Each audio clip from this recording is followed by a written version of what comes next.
Hey guys, it's me, Mr. 250.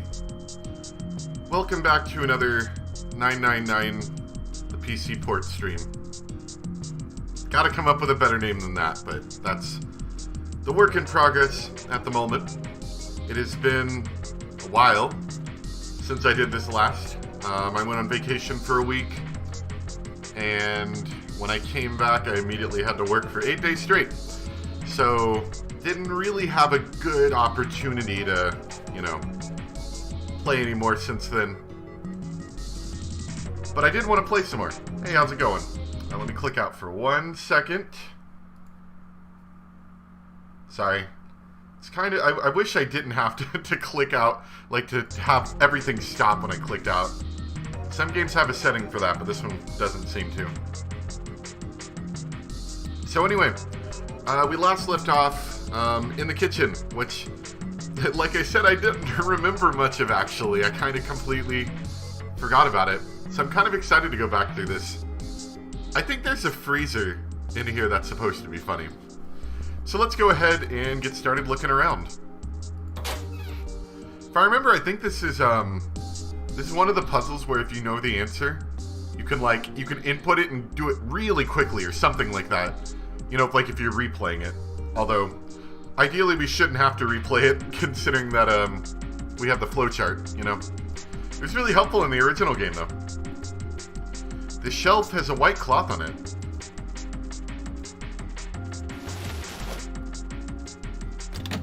Oh, a knife. A rusty knife? I don't think we'll be able to use it while it's like this. The knife seemed important, Junpei thought, but it wasn't going to be much use the way it was. It's futile. Okay. Futile? A waste, useless, pointless. Oh. Any particular reason you wanted to bring that up? Nope, because I'm a weirdo. Oh, no reason really. I was just thinking about futility. Why were you thinking about futility, June? Huh?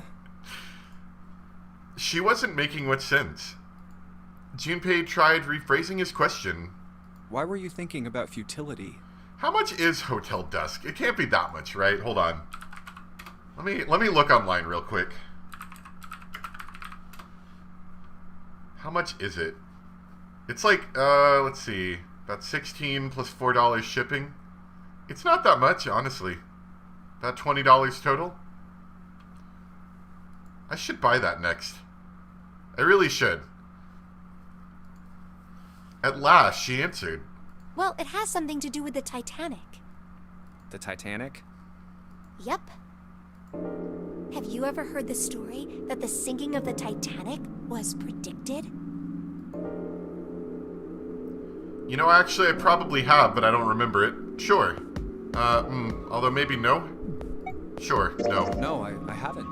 What is it? In 1892, 14 years before the Titanic sank, a novel was published. It was called Futility. It was written by an American novelist named Morgan Robertson. The story was about a big cruise ship colliding with an iceberg and sinking. Of course, if that was the only similarity, there wouldn't be any reason to mention it. It wasn't, though. The name of the ship, its nationality, course, departure time, size, displacement, maximum speed, number of passengers and crew, the number of lifeboats. Yeah, and I'll definitely be playing the first Hotel Desk. I'm assuming just by mentioning that it was released in Europe, the second one, I'm assuming the second one was worth playing as well. I honestly don't know much about the series. I know like a very vague outline of it, but I don't know much about the series at all. Even the location of the accident itself, and the cause, and the location of the damage. Everything matches the Titanic almost exactly. It was almost as if he'd seen the whole thing happen. But this book was written 14 years before the Titanic sank. But that's not all. It wasn't just futility that predicted the sinking of the Titanic. There were two other similar stories written by a man named William Thomas Stead. Both of them before the accident. One in 1886 and one in 1892. Stead wrote two stories that had striking similarities to the Titanic disaster. In one, two ships collided. Many of the passengers died because there weren't enough lifeboats. In the other, a ship collided with an iceberg and sank. I actually haven't seen the new Higurashi anime. I saw somebody showed some like screenshots of it, but I haven't seen the anime itself. I don't know. I mean, I'll give you that it seems a little weird, but... Do we know if the new Higurashi anime is like the entire series, or is it just going to be like, you know, like half of the series, or like a certain point? I'm pretty sure it wasn't too uncommon for ships to hit icebergs back in the day, or even other ships. Right, I knew you'd say that. But what if Stead had some sort of special powers? So I mean, this is the third part of my series of 999. I played this years ago, but if you haven't seen the game before or played it yourself, probably not a good point to jump in, just because there's a lot of story that's already happened up to this point, and it wouldn't really make a ton of sense. It's a good game. It's just kind of it's something you have to play or see from the beginning, or at least have prior knowledge of it. To be more specific, what if he had the ability to do automatic writing? What? Automatic writing? Wait, are you talking about when someone's possessed by a spirit and then they write a bunch of stuff without knowing what they're writing? Yes. What do you mean, yes? That stuff's a load of bull. Okay, let's say, hypothetically, that automatic writing isn't a total load. These guys still couldn't have predicted the sinking of the Titanic. When this Stead dude wrote his thing, nobody had died on the Titanic yet. So if automatic writing is about being possessed by dead people, who the hell possessed him so he could write that stuff? That's not it. What's not it?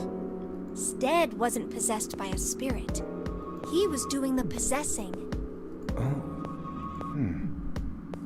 What are you smoking? William Thomas Stead was a passenger on the Titanic. He just wrote down what he saw with his own eyes 20 years before it happened. Well, that makes the Titanic disaster a little worse. Of course, then again, who would believe him? So, anyway. He decided it was probably best to say nothing. What June was saying was insane and utterly absurd. If he tried to take what she was saying seriously, he'd go mad. Well, Junpei smiled uncomfortably.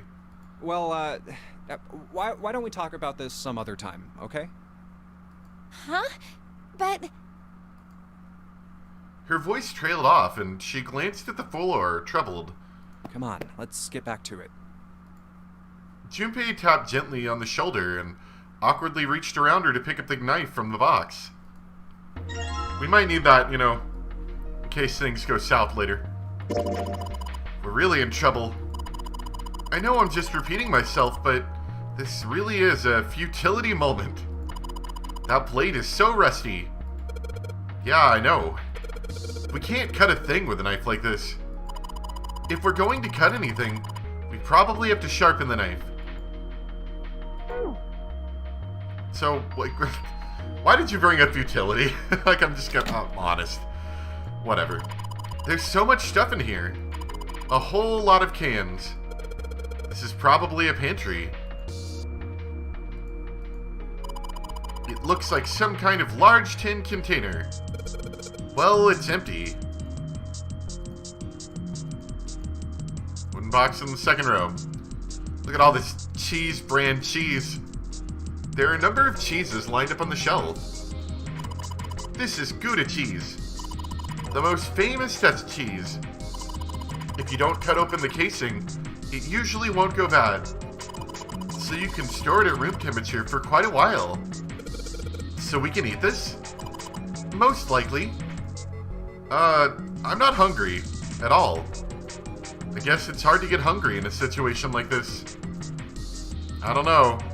It's pretty good to me. There's a bottle back there too, it looks like. There's cheese, sweet. Okay, that really doesn't help me. I want to know what the bottle's doing back there though. Pretty cheesy. Yep. Don't cut the cheese. The light for the pantry. There's milk in here. Milk in an iron barrel. Judging by the rust, it's probably really old. Maybe we shouldn't open it up. I don't think it'd be a pretty sight. That whole thing's a barrel of milk? Okay. Yeah, probably not really good. Whoops. Don't click outside the window. Wow, Jumpy, you can reach really high. Huh, yeah. I can jump pretty high. Here we go. Jumpy's jumping again. There we go. Gotta scroll over a little bit so I can see how many likes I got. Gotta keep that in mind at all times. Or what's the point of it all, right? Wow. This pot looks like it's made out of silver. I bet drinking tea from this pot would be really yummy. Spending a day off with June, drinking tea. Could such a day ever happen for me? Jumpy? Nothing? We don't really need hot water, so we should be moving on. Okay. This table looks really old-fashioned. Probably means this is an old boat. Assumedly. Alright. Yeah, I think we have to put in a code on, like, that safe thing up there. You can't see my cursor right now, but, that safe or whatever. I think you have to, like, punch in a code, and if you know the code, I think you can get the key inside the safe and just, like, end the whole room in, like a minute or something. But since we don't, I think we have to get a number of tiles, or get a number of something together to put together a code. Maybe this table is for preparing food. There are plates everywhere. A sink. I forgot you were here, Santa. You haven't said anything yet. It's still got water in it.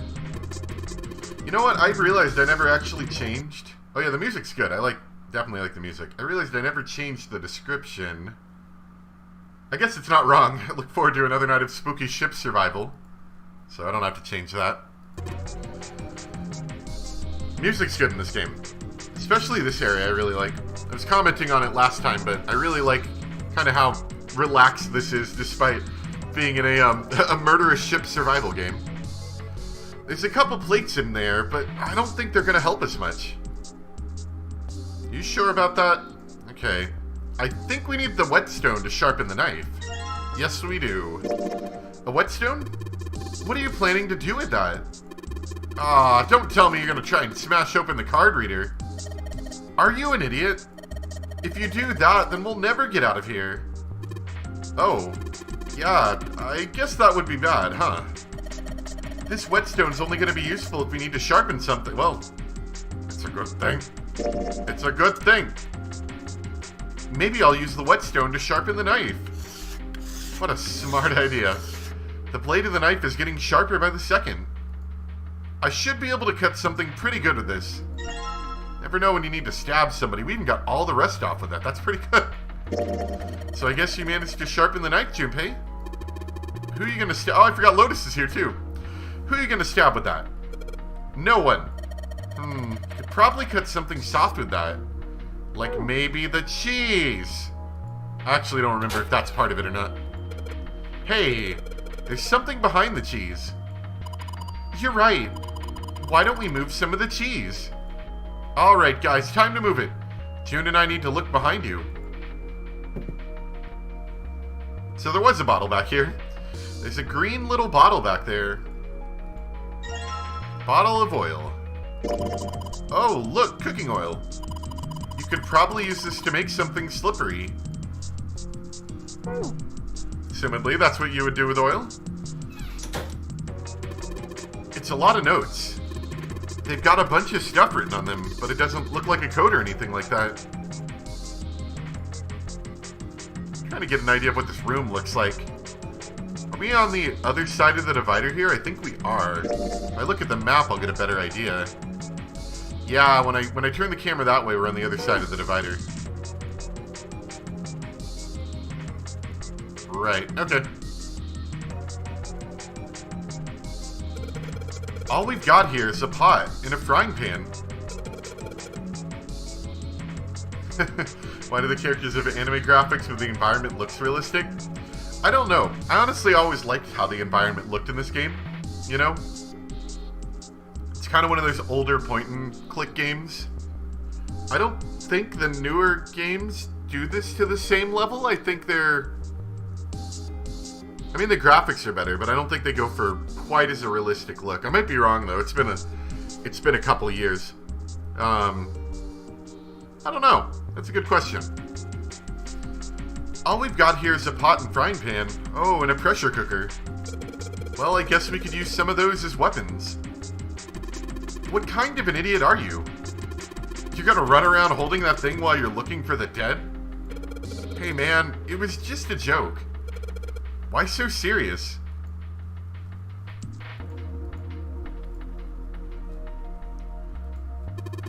An iron oven. Looks pretty heavy duty. It's probably industrial quality. I bet you could cook anything with this. Anyway, let's have a look inside. Ah, it's locked. I knew it. It's locked. So we need to put in some kind of code. It's an oven timer? It's probably for entering a passcode. After all, the oven door is locked. My guess is that it'll open if we put in the correct code. These buttons are for passcode, but we don't have a passcode, so it won't even let me try. So maybe you can't put in the code right away. Maybe you have to pick up all the clues and then it'll let you punch in the code. I remember you can take some kind of shortcut with this, though. There's a pot on top of the stove. If there's some ingredients around here, I could cook something up for us. Lotus, you can actually cook? Who the hell do you think I am? You better believe I know how to boil hot water and put in my instant noodles. And I can boil eggs too. Gonna make some real delicious ramen with that.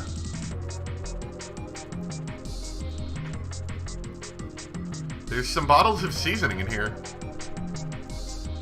I think this is our exit door. Didn't work. It doesn't matter how many times you try it. This door isn't going to open until we've solved all the puzzles in this room. I'm sure this is all just part of Zero's plan. I just can't imagine what his motives could be. And it's a card reader. It's still locked. The key card's gotta be around here somewhere. We just gotta find it. I do appreciate how many clickable things there are in this game. There's a lot of things you can click. Alright, it's going. Do you think this was all part of Zero's plan? Probably. Kinda hard to believe there's a chef on board somewhere.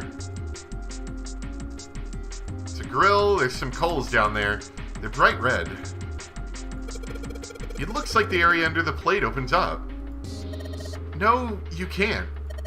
I already checked. It's sealed shut. I think that's where the coal goes. I wonder what this drawer is. You see the metal grate on top of the grill? They make it like that so that the fat and juices can drip off the meat while it cooks. Some more lights? It's nice to have something finally go our way. There's a bunch of lights lighting up the room. Okay. A voucher. It says appetizer 9, meat dish 10, soup A, seafood dish F. This is the first game in the series. I played all three of them, but I figured replaying the first one with its seemingly somewhat upgraded graphics, because I doubt this looked like this in the DS if you blew it up full screen. It just seems like there's too many pixels. Because I think the DS screen it's something like a 240p or somewhere around their screen. It might have been even less, to be honest. It might have been like a 144 pixel screen. So, updated graphics, updated audio lines, but this is just the first game, basically. These 9 plates look pretty expensive. I think these plates are part of the puzzle. They're plates for appetizers. Remember, appetizers usually come in square plates. Okay, well, excuse me, princess. That's a good one right there. 1, 2, 3, there's 10 of them. If you flip these over, they look like hats. The middle is super deep for a plate. They're soup plates. They're made that way so that the soup doesn't spill. If we ever get out of here, you should treat yourself to a nice dinner out. What makes you think a poor college student has the money to do something like that? I think there are 15 of these plates. I'm assuming they're for seafood. How the hell can you tell that? They look just like any other plate from the 99-cent store. If you ever take a lady out to dinner, you're going to embarrass yourself. I feel sorry for June. Why the hell are you bringing up June? The lady doth protest too much, methinks. You are not terribly subtle. Yep, CDI reference right there. There's a bunch of little wavy ridges on this plate. Those plates are for serving meat. You really are ignorant, aren't you? Come on, it's not like you need to know this crap. Jeez. Alright, what do we have back here? That's the exit. There's a big old iron plate over the door. I don't think we can open it. The countertop. We've got a rolling pin and a colander. Nothing useful, in other words.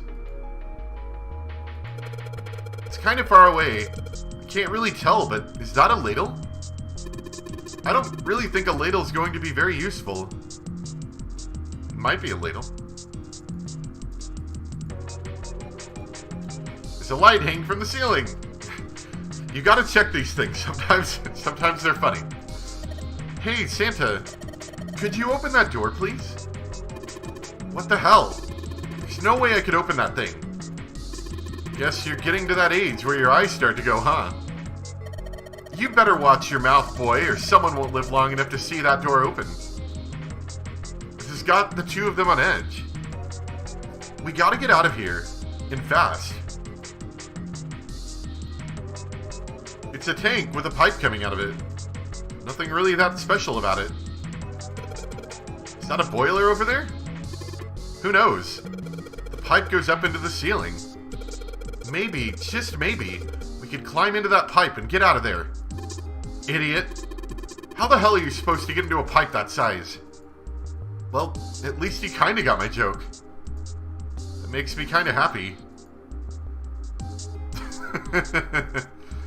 Alright, I think we've looked around most of the room. Well, what's this? No, it won't let me click back there on the, I don't even know what that is. Looks like a stove, but I don't think it is.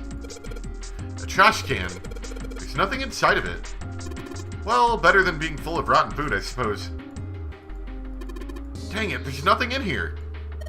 Hey, Santa, digging through the trash really suits you. What the hell did you say?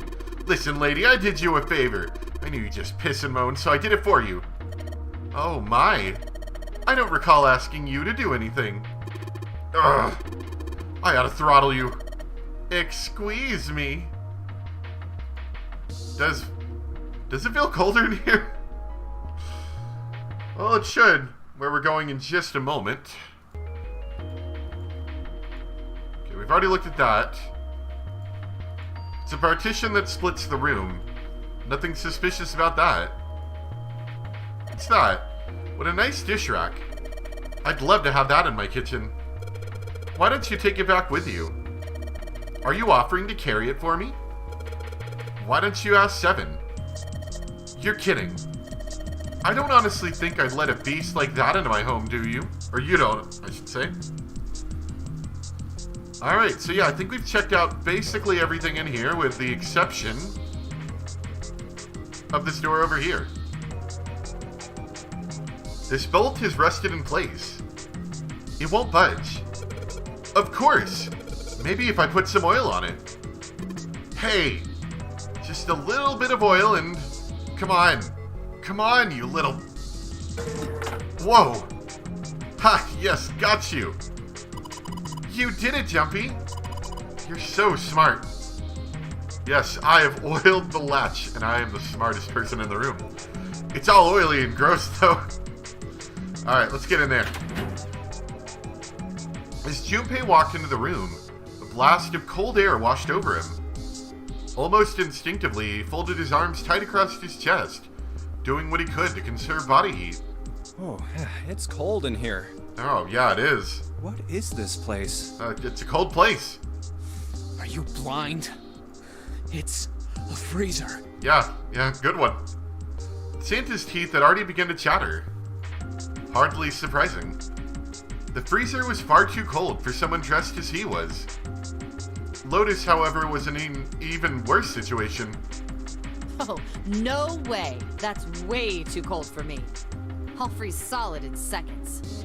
Sorry, but I'm afraid I'll have to pass on this one. I'm going to leave the rest to you. And with that, she ran out of the room. As Lotus left, June came in. Oh, whoa. It's really cold in here. Let's all proceed to talk more about how cold it is in here. White puffs of steam hovered in front of their faces as they talked. June had already started to shiver. Hey, you don't need to be in here. You had a fever just a little bit ago. You should stay outside. We got this. I mean, it'd probably feel good if you had a fever. No, I'm fine. My fever's gone now. But... Yeah, because it's so cold in here. Junpei had scarcely opened his mouth. Huh? When the thunderous sound of metal upon metal rang out behind them. In unison, they spun around to find that the door they had only recently come through was closed. Oh, no. I started to remember this whenever someone was talking about this place. I was like, oh yeah, there's a freezer. Oh yeah, they get stuck in the freezer. Right. Junpei rushed to the door. No! Why did it suddenly close? I think Lotus is trying to do something here. Desperately, he grabbed hold of the doorknob. Ah! It was cold. Beyond cold. Merely touching it was painful. The knob's frozen! But why? They quickly deduced that the pipe next to the door had ruptured. It looks like the pipe next to it broke, and... Water released by the rupture had hit the door and frozen instantly. Oh no! Now we get the danger music or whatever this is. Santa shoved Junpei aside and pounded against the door. Hey, Lotus! You're out there, right? Open the door! I can't hear you! She wasted no time in responding. What do you want? What's going on? The door won't open! Try opening it from that side, please! Oh, fine. If you say so. Hold on. It's very cold. Soon they could hear Lotus on the other side of the door. Then the grunting ceased and they could hear light panting, as if from exertion. It's no use. It won't budge. You've got more people in there. You figure it out. Oh. God damn it. Santa was shaking like a newborn deer. June was hugging herself and was shivering violently. Even Junpei, with the heaviest clothes of any of them, was clearly feeling the cold. With every breath they took, they could feel the cold working its way deeper and deeper into their bodies. Anyway, let's find a way Seek out. a way out! Out of this room so we can seek a way out of the bigger room. If we don't get moving, we're gonna be permanent residents. Two heads are better than none. I'm sure we'll figure something out. Yeah, you're right. Let's just take a good look around this room, okay? Right. Could we not use the knife as like some kind of ice pick? It's kind of chip away at it? I feel like that would probably work. They pushed in close to one another and began to search. Alright. Meat. Suspicious meat. Dry ice. Dry ice? Can't you make that stuff cause an explosion if you seal it in something that's airtight? That's oddly convenient that you would mention that. Explode? Yeah, didn't you do that in school? You should never underestimate the power of expanding gas. Yeah, I was talking about this on one of the previous streams, but I feel like this is sort of my gateway drug to this game, being to like good visual novels, and not even visual novels necessarily, but these kind of things in general. And yeah, I'm basically playing it mostly for the voice acting, but I'm kind of wanting to relive the game because it's been so long since I played it, I don't remember a lot about it, to be honest. Mainly in the, like I said, this room, this kitchen room, I almost completely forgot about it until we got back into it. Junpei picked up the dry ice with his sleeves so as to avoid burning himself. Dry ice is just frozen carbon dioxide, right? Yeah, it is. I wonder how warm it has to get for it to turn back into gas again. Hell if I know. How is that gonna help us anyway? Oh, well, I figured we might be able to use it to get out of here. They were about to move on when June spoke up. Carbon dioxide sublimation point is negative 109 degrees. You know, actually, this reminds me of something.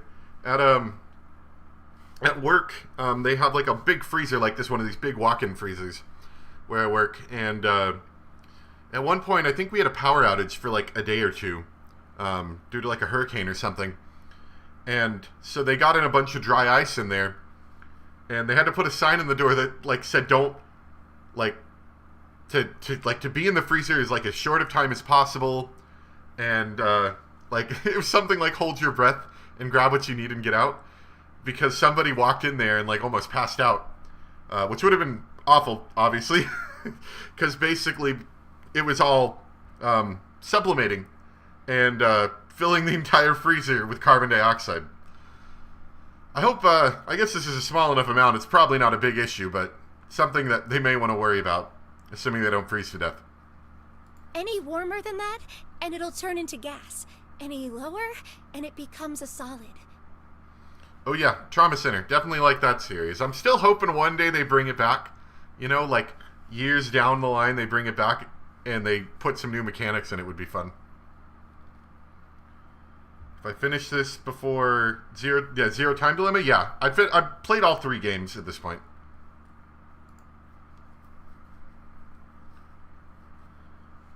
Unless you're talking to somebody else. Sorry. Junpei looked at her, dumbfounded. Oh, how do you know that? Despite my looks, I'm the the queen of random knowledge. Looks bad to mess up when you're showing off. Oh, you're so cold your mouth's going numb?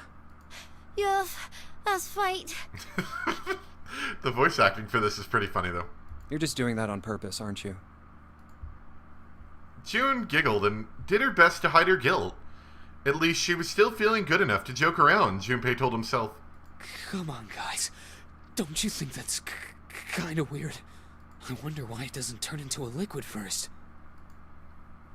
Santa was now shivering at an astonishing rate, but his curiosity seemed unaffected. Junpei...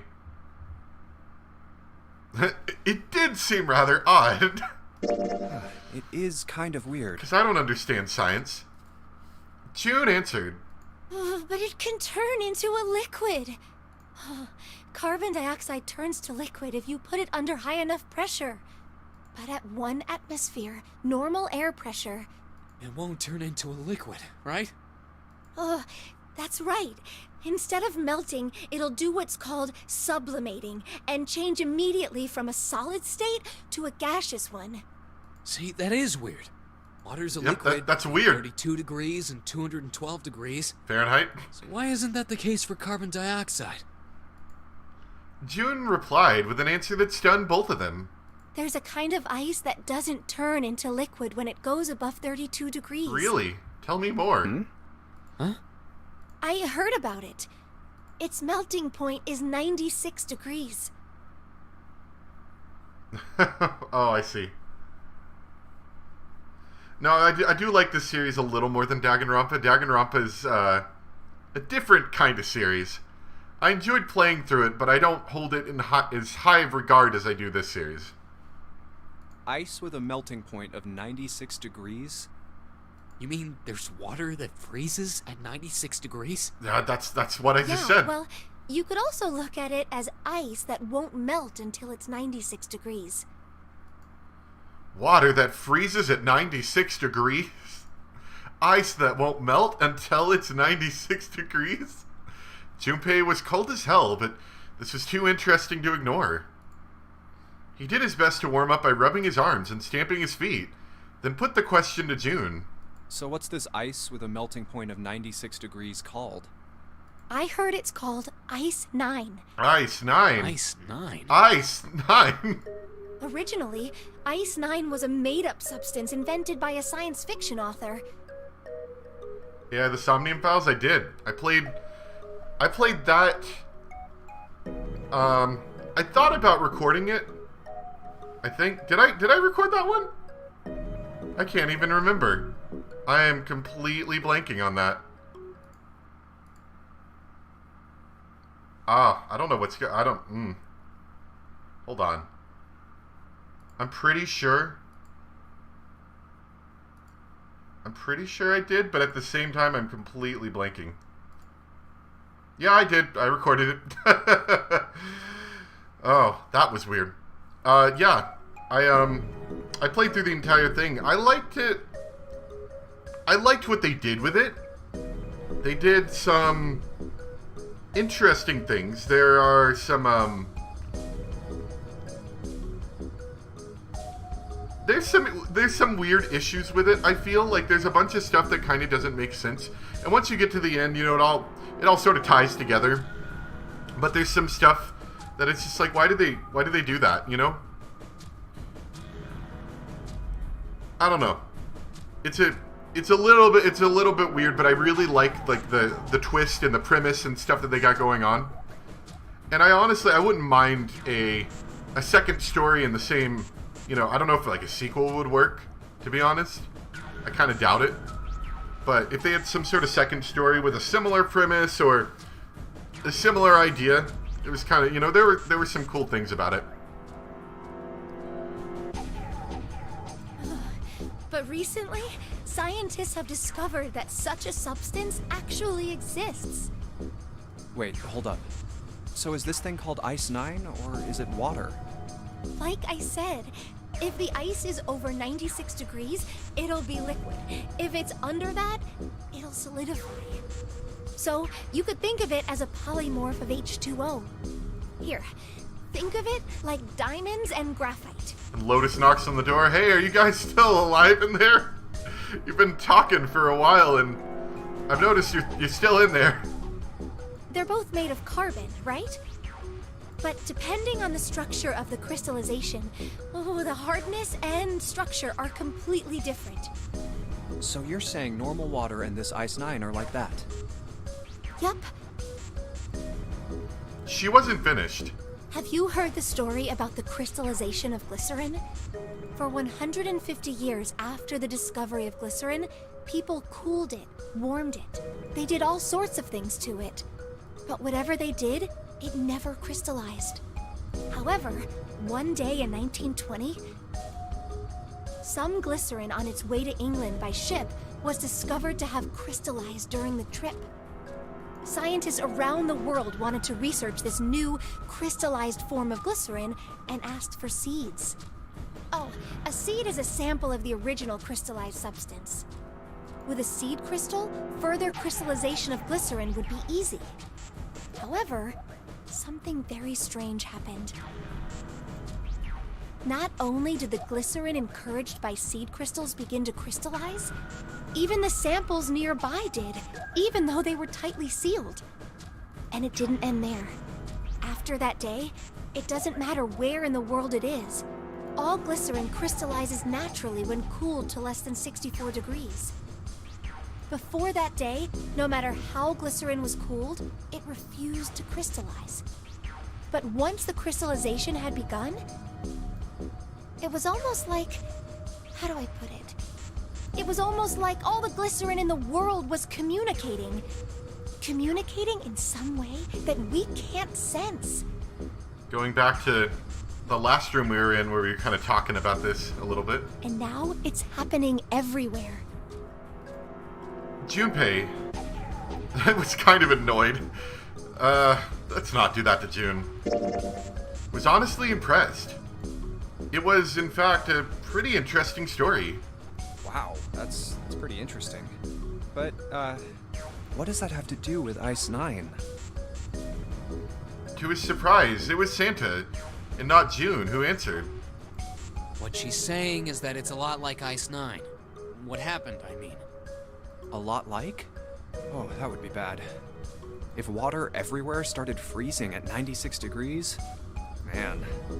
It'd be the end of the world. Junpei felt that Snake might not be treating the idea of the end of the world with the proper concern.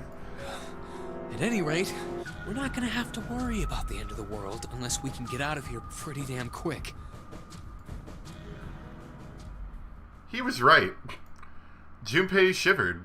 Alright guys, I think that's enough of that. I didn't think we'd get quite this far off topic. I mean, I know I'm kinda at fault here, but we can't be screwing around anymore. So seriously, I might go by the name Santa right now, but I didn't grow up in Iceland. I freaking hate the cold. So let's get cracking, alright? We gotta find a way out of here. Santa stomped off, clearly doing his best to pretend the cold wasn't affecting him. Selfish, isn't he? Still, Santa was right, and it was high time they got back to their search. Ice 9 is interesting and all, but we can discuss it more once we get out of this freezer. Junpei looked at June, nodded, and resumed his search of the room. Alright. Was there anything else in here? I think it's just like random meat. Oh, no, frozen chicken! That looks like a chicken right there. It's really hard. It's frozen stiff. Hey, June. Can you say that again? Huh? Say it again. It's really hard. Again. It's really hard? Thanks. Something wrong, Junpei? Your face is bright red. Nothing. I'm fine. If it's not hard, you could probably use it as a hammer. Yeah, good point. Maybe we can use it to break something. Like some ice? Nothing else in here we can click on. Speaking of AI the Somnium Files, main character in that's basically something he would say. A sturdy rope. It's a rope. Well, we could use it to attach something to something else, I suppose. Get like a knife on a rope. That sounds dangerous.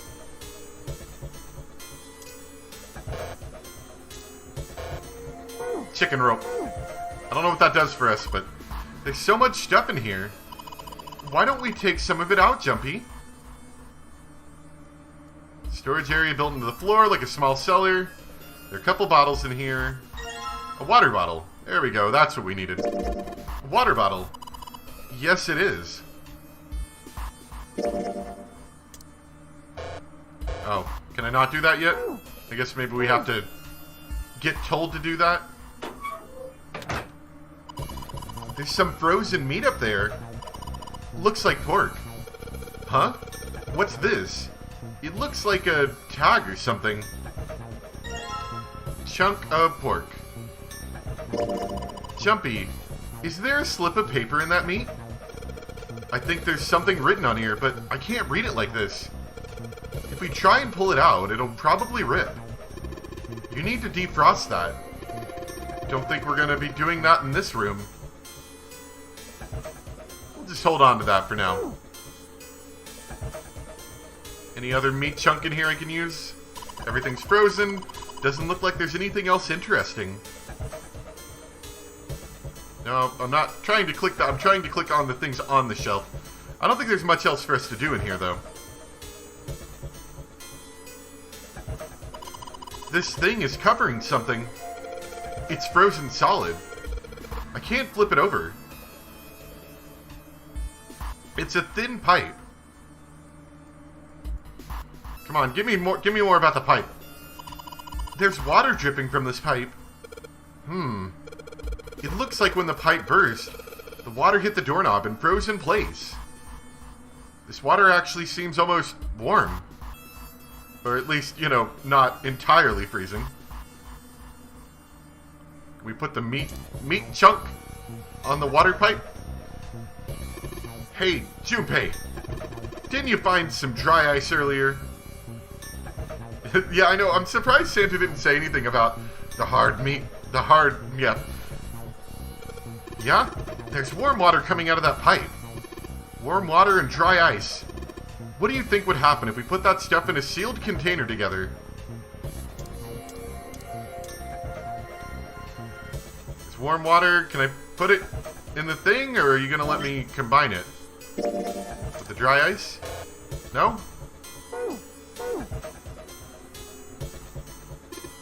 Let's start off by putting the dry ice in the water bottle. But oh, we have to break the dry ice. Right. It's too big. Well, you got to figure out a way to make it smaller then, don't you, genius? Alright.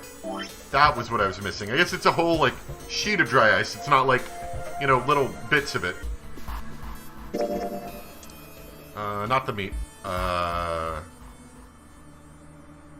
This meat, I think. Alright. The dry ice is all in pieces now. There we go. That's what we needed. I'm going to put these pieces of dry ice into the water bottle. There we go. Okay, we're getting a little closer. So you put the dry ice in the water bottle, Jumpy. If it explodes, it could probably blast away the ice on the door. So, how are we going to get it to stay against the doorknob? With the rope? And let's just tie a rope on here. Water bottle bomb. Hey, why don't we use that rope to tie that bottle onto the doorknob? We just have to put some water in it. And then, if we can give it a good whack with something, kaboom! It'll explode and break the ice off the door. And what are we waiting for? I can't take this cold any longer.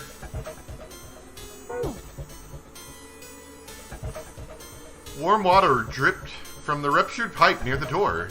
Put water into the bottle with dry ice. And make sure the lid's closed. Now I just have to put this makeshift bomb on the doorknob. Alright, that's set. So, what do we do now? We just need to give it a little, tap. Yeah, it does. This song is a little Virtue's Last Reward.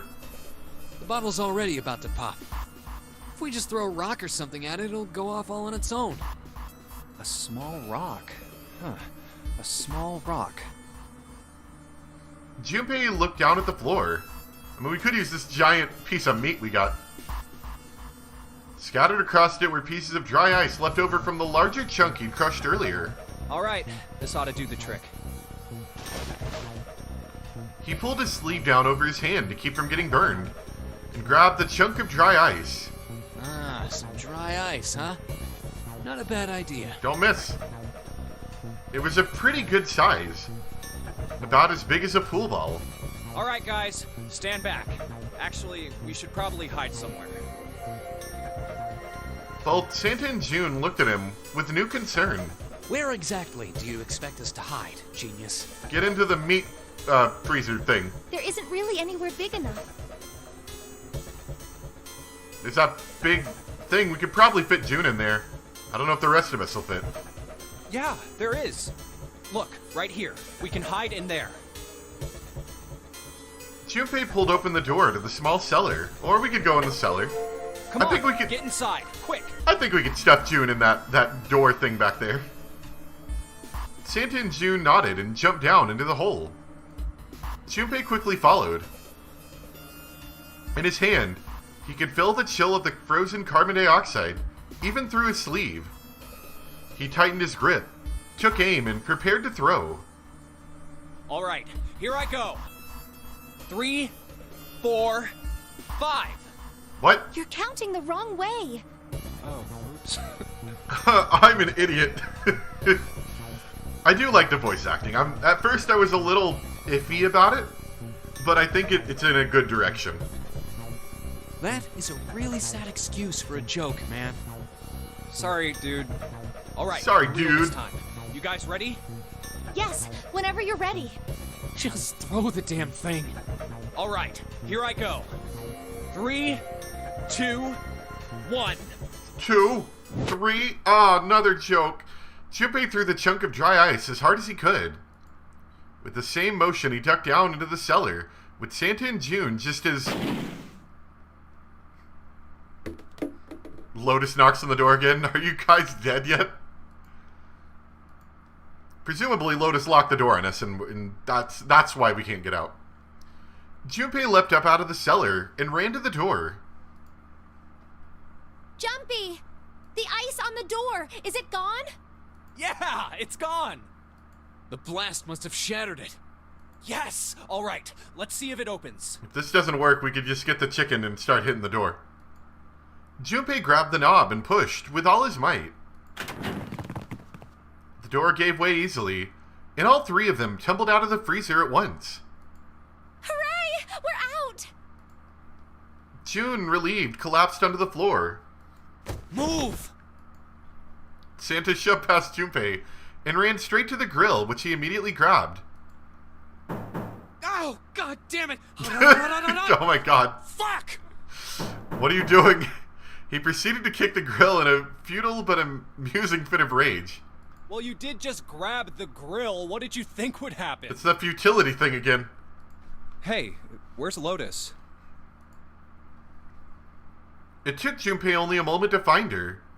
She was sitting on the counter, idly scratching her chest. Ooh, welcome back. I was starting to get tired of waiting for you guys. How'd you guys break through the lock on the door? With a great yawn, Lotus lowered herself off the counter. Junpei clenched his teeth and walked towards her.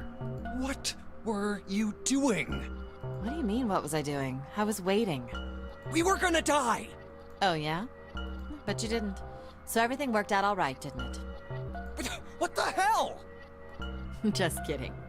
It might not look like it, but I was really worried. Oh, don't give me that crap. I'm telling the truth. I mean, if you died, then I'd be in trouble too. If you died, then I'd be stuck here, and I'd die too. See? I did all I could. I even looked around to see if there was anything I could use to pry open the door. But I couldn't find anything. So, all I could do was wait. I mean, what else did you want me to do?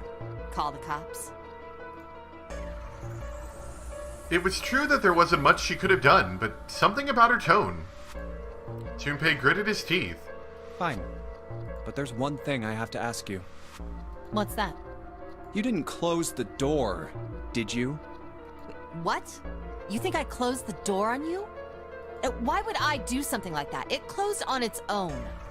I told you before, if you die, then I die too. Yeah, I guess so. It seemed that an accident was the only explanation for the door's closure. If she'd really wanted to kill us, all she had to do was bar the door from the outside. But she didn't. Well, she didn't do anything. She's only lazy, or negligent at least, not an attempted murderer. She is being sus. Junpei swallowed his anger and did his best to apologize. Well, I'm sorry. I'm sorry I doubted you. Oh, yes, well that's all right. As long as you understand. Lotus looked away and twirled her hair between her fingertips. His vengeance against the grill complete, Santa swaggered back towards Junpei and Lotus. Hey, no more screwing around, you two. Break time's over. Especially for you, lady. You've just been sitting on that fat ass of yours while we were freezing to death. How rude! I was plenty busy. Yeah. How about you put all that energy into something besides bitching? Let's go. I don't know, maybe we should check out that latch a little further just to see if it looked like someone tried to latch it. Hey Junpei, where do you think you're going? Oh, I was just thinking I'd check and see if we missed anything in the freezer. Why would we have missed anything? We searched that whole place. We put our lives on the line, man. Yeah, I guess you're right. I don't need to go back there. So after all that, we only have a knife and this frozen chunk of pork still. What's that? It looks like there's a piece of paper inside it. If you try to pull it out, it might tear. Maybe you can melt it if you put it on something warm. Something warm? Something warm. Oh yeah. Didn't someone burn themselves on something earlier that was warm? Alright. Guess I'll put this meat on the grill. Hey, what are you doing? What are you going to do if the paper burns? Come on, it'll be fine. I mean, it's not like it's gonna burn right away, right? We just gotta keep an eye on it, and the paper will be fine. Well, they can argue all they want. I'm gonna keep an eye on this pork. Cool. Looks like it's about time. I'm gonna try taking the paper out. Jumpy, be careful. Sweet of her to care, but I know what I'm... Ouch! See? I told you. Hey, what the hell are you doing? Hurry up, I'm hungry, and take the paper out. It's not coming out. This thing's frozen stiff. I can't get it out. So are we going to have to cut the meat? Yeah, good thing we have a knife. Okay. I thought you had something you cut meat with. You thought, right? Item? Nope, that's not what I wanted. How do I get the item out? Is that it? Yeah, okay, I've selected it now. Alright, now that I've sharpened the knife... Yes, I cut the pork! Awesome, Junpei. Now we can cut out the paper. C plus 10 plus F. C plus 10 plus F? Do you think it's some kind of code? Dang it, they're just screwing around. Junpei, do you know what C and F stands for? You think maybe it means corporate finance? I thought it was clever and funny. Alright. So that clearly is to do with these. There's a voucher at the end of the counter. This voucher doesn't match the number of plates on the table. It says appetizer 9, meat dish 10, soup A, seafood dish F on the voucher. And the plates on the table are 9 appetizers, 16 meat, 10 soup, 15 seafood. Maybe they're using the hexadecimal here. And a hexadecimal is... It's a number system that goes 8, 9, A, B, C, D, E, F, 10, 11... You're familiar with base 10, right? That's the normal system of numbers. The base 10 equivalents for hexadecimal numbers would go like this. A is 10, B 11, C 12, D 13, E 14, F 15, and 10 equals 16. The 10 becomes 16 in base 10. I know it sounds strange, but you can just think of it as 16 letters added onto the normal number system after 9. Oh. That's, I'm gonna be honest, a little confusing. I'm gonna take a quick picture of my screen with my phone so I can reference this in a minute when we're surely gonna need this. There we go. I think I get it. Alright, so C plus 10 plus F.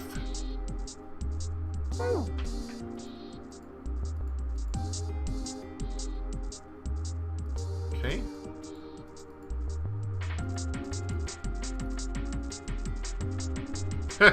It's not like this will ever come up again.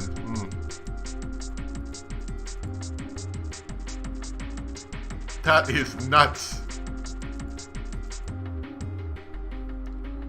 Right, okay. So these do match.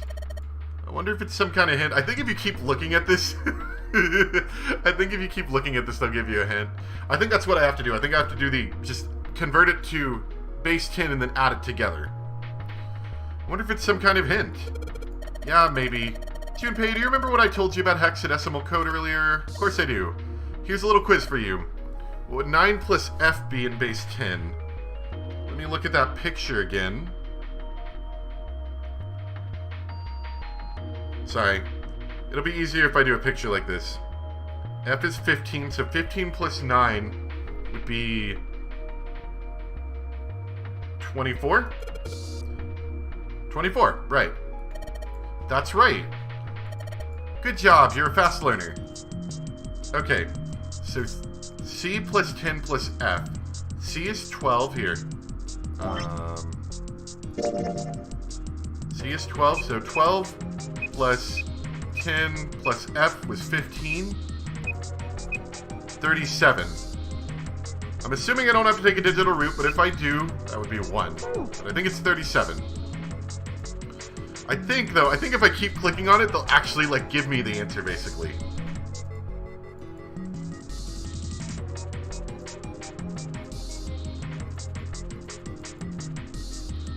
Oh, maybe not. They give you more hints the farther you go. Let's try it. This is probably what you're supposed to use to enter the password. Maybe if we put in the right number, it'll open the oven door. Junpei, maybe the note you found earlier. Yeah, I know. Do you know how to enter those numbers? I think you push the... I think you push the button for the number and that enters a number. I can now impress my friends with alternative numbering systems. Everyone on the playground's gonna love this one. So basically, when I'm ready to submit my answer, I press E. So if I screw up, I just press C. Lotus nodded. Alright, let's give it a shot.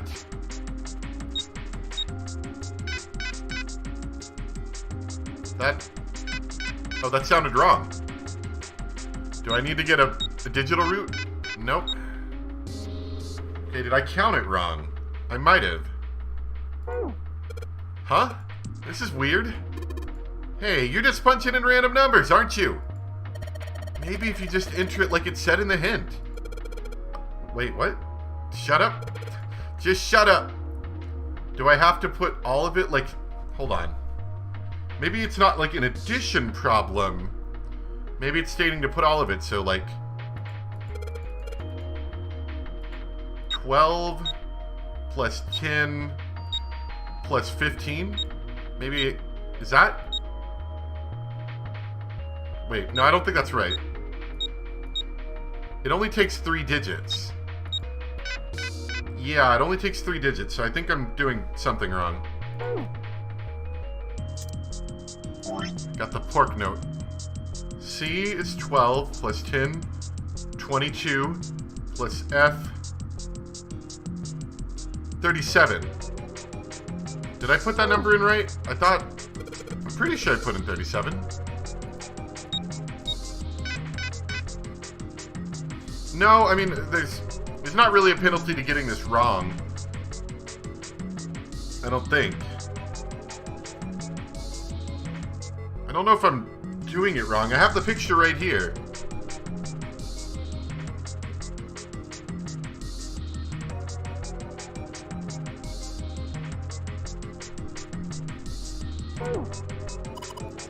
Remember the paper we found in the pork said? C plus 10 plus F. 12 plus 10 plus 15. It's 37. There aren't any letters on the input device, though. What does that mean? Maybe C plus 10 plus F is a hexadecimal number? If we convert it to base 10, do I have to convert 37 into hexadecimal?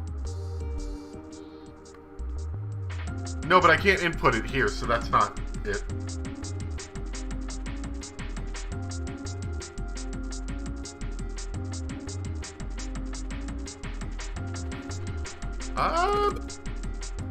I'm gonna be honest, I'm kind of blanking here.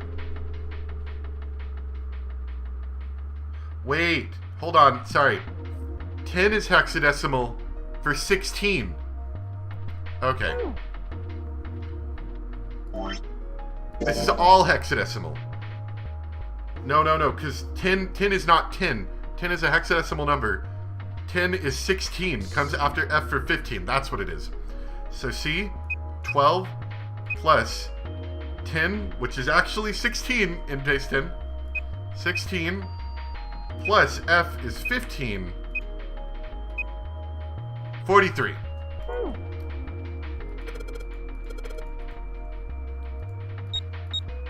There we go. I'm pretty sure I made that mistake last time too. I'm pretty sure a lot of people probably make that mistake though. Sounds like metal is falling. Well, I guess that went well. Yeah, the door opened. Good job, Jumpy. Saturn keycard. Looks like a lowercase h, but the line through it is throwing me off. This is the symbol for Saturn. Remember? There was an elevator next to the main staircase. Wasn't there a mark like this on the card reader next to it? Oh yeah, I remember that. Guess that means that card ain't gonna help us out of this room then. I'm not sure. Why don't we try it out?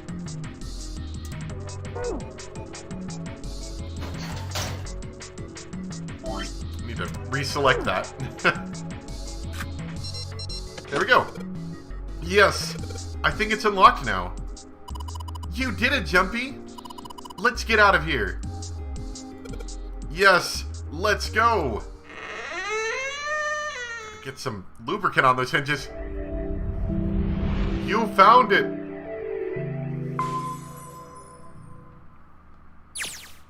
I think we've been here before. That's right. I think I've heard about hexadecimal, like, in terms of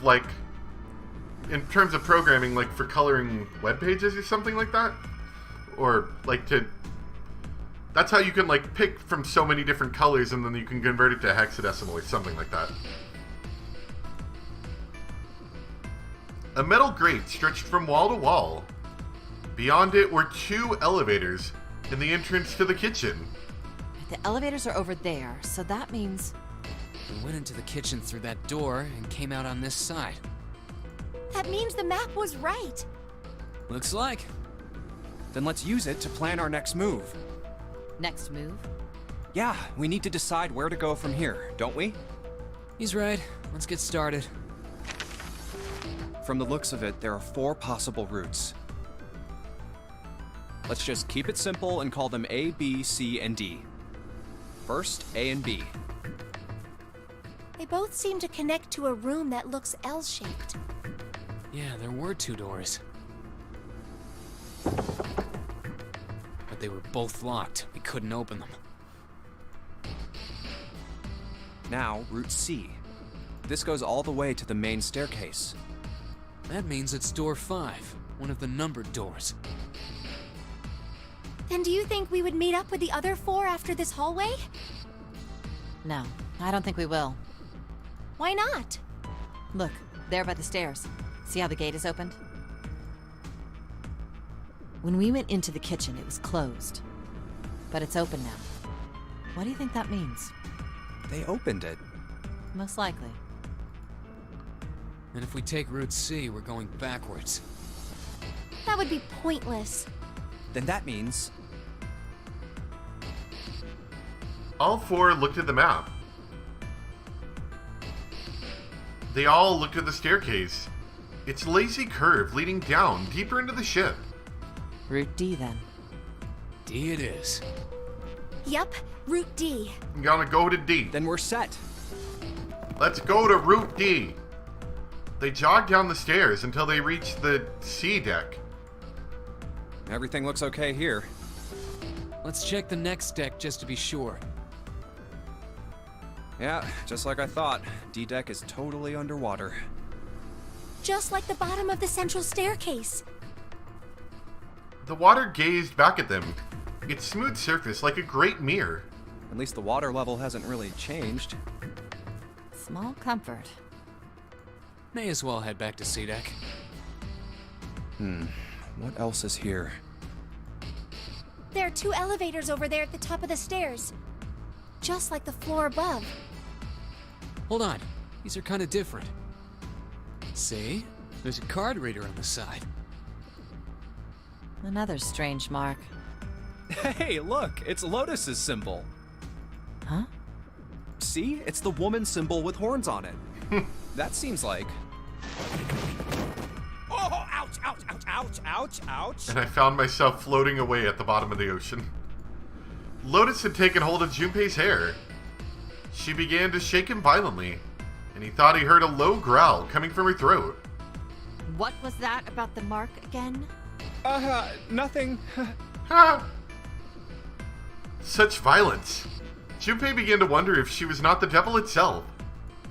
With an uncomfortable smile, June spoke up. This is a Mercury symbol. The horns symbolize the wings on Hermes' staff. Hermes, herpes, whatever. If we can't get this thing to work, these elevators aren't going anywhere. In other words, we need a key card with the Mercury symbol on it. Probably. I guess we can't get on then. Let's just disregard the elevators for now. How about this hallway on the left? Whoa, there's so many doors. Some would say there's more than 9. They weren't sure how many, but certainly enough to be discouraging. Damn it. If we try and search all these, the sun's gonna go down before we've done half of them. I think the sun already set. I have a feeling this ship is the only thing that's going to be going down anytime soon. That's even worse. Well, we can come back to this hallway later. Let's check the hallway on the other side, shall we? Time to head back to the stairs. To their right was a small hallway. And now the right hallway. Quickly, they headed into it.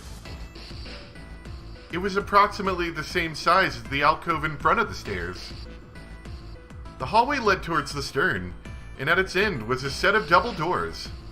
There are doors here too. Well, I guess it's just 4 this time. Let's open them. All right, let's start with this one. Junpei nodded and grabbed the one closest to him. He gave it a small tug and felt it move. Huh, it isn't locked. I'm going to open it. Thrilled to have found an unlocked door, he threw it open.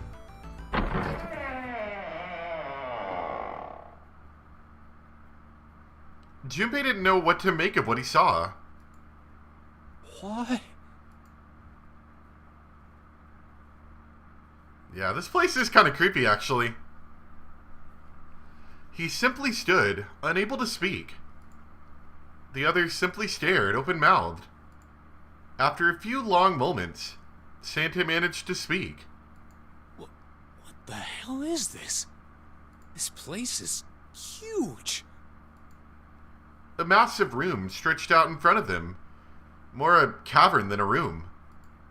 Its vastness was oppressive, and it bore down on the 4 companions. It was not empty, however. The entire room was filled with lines upon lines of beds. Oh, there are beds everywhere. Thank you, Junpei, for clarifying that for us. They were simple things, little more than a pipe and thin mattresses. Is this a hospital? He had at last been able to put a name to the harsh scent that pervaded the room. It definitely has the smell. Could be. I see medicine cabinets and surgical tools. Hey, look there. The 4 doors at the end. 3 of them were emblazoned with large single-digit numbers, made with thick red paint. The left door says 3. Or it says B, potentially. The second door is blank, but the third has a 7. And the rightmost door is 8. There's no doubt. They're numbered doors. Why is the second door blank? That seems kind of strange, don't you think? No point worrying about it right now. Let's see if these will open first. Yes, that sounds like a good plan. Junpei headed towards the doors, weaving his way between the beds. He started with door 3 on the left and moved to the right until he reached door 8.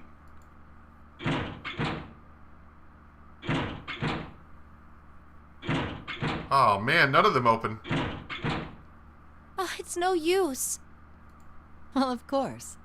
If it was that easy to open these doors, what would be the point of the notary game? We have to activate the red, or the numbered doors won't... Wait a minute. What's wrong? Look, the display on the red. There's nothing on it. Huh? Don't you remember? The red at the central staircase? If no one was inside, it said vacant. Sometimes doors just aren't numbered, Santa. Oh yeah, you're right. But this one, There's nothing on it. right? I wonder if it's broken. Only one way to find out.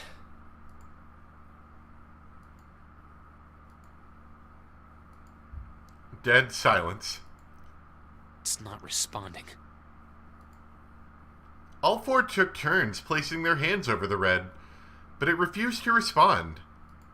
They pulled at the lever and still it did nothing. As they soon discovered, it wasn't only the red for door 8 that was behaving strangely. How about the red on door 7? And door 3? None of them are working. What does it mean? I knew it. They're broken. Zero sure sucks at maintenance. No, that's impossible. You really think Zero, who prepared all of this, would make such a stupid, simple mistake? Maybe, but that doesn't explain why this thing ain't working. It was at that moment that they heard a voice from behind them. I believe the bottom of the device has been removed. They spun around to see, Snake! but it was more than just Snake. Ace! Clover! 7! Although they were glad to see one another, it wasn't terribly surprising that they had. Yeah, I know, I was trying to resist the snake joke. If it had been the other party who'd opened the gate in front of the kitchen, it wasn't unreasonable that they'd bump into one another eventually. The rest of Snake's team, however, did look rather surprised. How? How did you end up here? That's my line? Perhaps we should exchange information.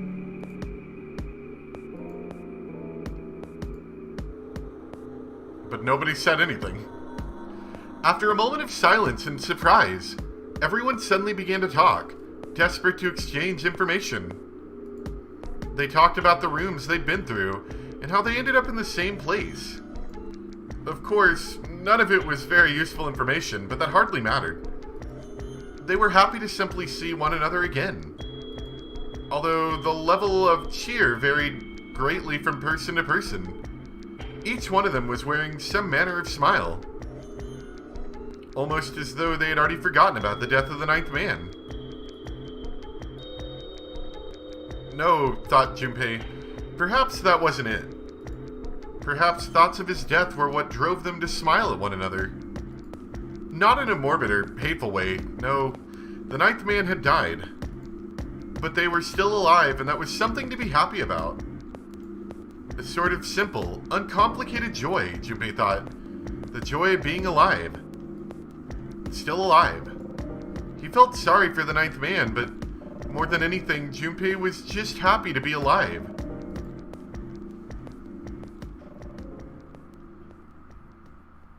There you have it. Our half of the story. His part finished, Ace fell silent. For a moment, Junpei was silent in thought. Then he spoke. Okay, let me see if I got all this straight. When you guys got here, the bases for the Reds were already gone. And you looked all over this room, but you couldn't find anything. So you figured that there might be something in the hallway with all the doors. So you went and had a look? Yeah. And while you were looking around, you heard voices. Uh-huh. So you followed the voices and came back here. Indeed. And that was how we found you. Why don't we check those 3 Reds again, just in case? You're right. Huh. There's a long, thin gap on the bottom. I think it's a slot for something. Probably electronic. Well, this isn't good. If the red is inactive, We can't keep going. Well, what about that hallway over there? Isn't there anywhere else we can go? No, there isn't. There are plenty more hospital rooms, but nothing else. Hospital rooms. That's what's behind all those doors? Yes. There are a number of individual rooms in addition to this large one. There was a door at the end of the hallway, but it was locked. There was an astrological symbol engraved near the keyhole, however. I was able to get a good feel of it. I believe it was the symbol of Jupiter. Not again. Those goddamn things are everywhere. I wonder what they all mean. Santa doesn't like shapes. For a moment, everyone was silent, deep in thought. While we're asking what things mean, what's the deal with this room? I mean, I thought this was a cruise ship, but I can't imagine a cruise ship would have a hospital like this. Of all people, it was Seven who answered, and with calm confidence. Well, I figure it's probably a hospital ship. Chances are it's the Gigantic. The Gigantic? Kind of like the Titanic, but bigger, I assume. Junpei looked confused. So did everyone else. What is this Gigantic? Seven knits his brows for a moment, then began to explain. The Gigantic. She was a sister ship to the Titanic, built in the early 20th century. Actually, the Titanic had two sister ships, and they looked exactly the same. How many ships are there? The Gigantic There's was so said to many. be one of them. They intended to make her a passenger liner like the Titanic, but World War I began soon after the ship launched. The British Navy took her over and made her a hospital ship. At some point during the war, the Gigantic was damaged by a German mine in the Aegean Sea. She ran aground afterwards, so she didn't end up sunk. What happened to her after that? What's the Gigantic? Oh, it's the Gigantic. One theory going around is that a man named Lord Gourdane bought her. Seemed like he'd been one of the few to survive the Titanic sinking. That trauma turned him into some kind of obsessive collector of all things related to the Titanic. Soon enough, the guy wanted the Titanic itself. Which was impossible, of course. It's stuck at the bottom of the Atlantic Ocean. But the Gigantic wasn't. And seeing as she was identical... So you're saying this Lord Gourdane bought this ship? Lord Gourdane. What a name. Yeah, at least I think I am. That's impossible. No way we're in some boat that's almost 100 years old. Pipe down, just pay attention. What, that's it? Well, have you got any proof? Proof? Proof that this ship is really the Gigantic. Well, this ship's got stuff that's like the Titanic and a hospital ship. So, I just figured... Oh, for goodness. Don't tell me that's your only reason. No, I've got more. Like? Well, I mean... Seven looked around desperately, doing anything to avoid... Why is Lotus so aggressive about this? You have no idea where we're at. Doing anything to avoid meeting Lotus's piercing stare. He scratched his head for a moment, then gave up. Finally, he opened his mouth. I don't know. Lotus sighed and shook her head. I guess your memory isn't back yet, is it? Yeah, sorry about that. Hey, whoa, wait a minute. Memory isn't back? Junpei was, he felt, legitimately shocked by what seemed to be new and very important information. Everyone else, however, seemed unimpressed. In fact, they all looked at Junpei as though he had said something very strange. Yeah? Your point being? He decided to revise his attitude for the next question. Wait, was I the only one that didn't know? Everyone nodded. Why? Oh, yeah, I guess I didn't tell you, huh? I told the rest of them before we ran into you on the stairs. I told them I couldn't remember a damn thing from before I woke up. What? Except I know about the Gigantic. That's all I know. Then, almost as if to save Junpei from further embarrassment,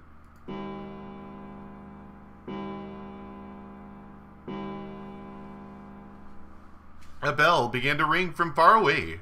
Huh. A bell. It sounds like the clock in the main stairway. Junpei counted each chime carefully. 5. 11. 12. Huh, 12. I was trying to remember what the fine dining and breathing thing was. And then it clicked.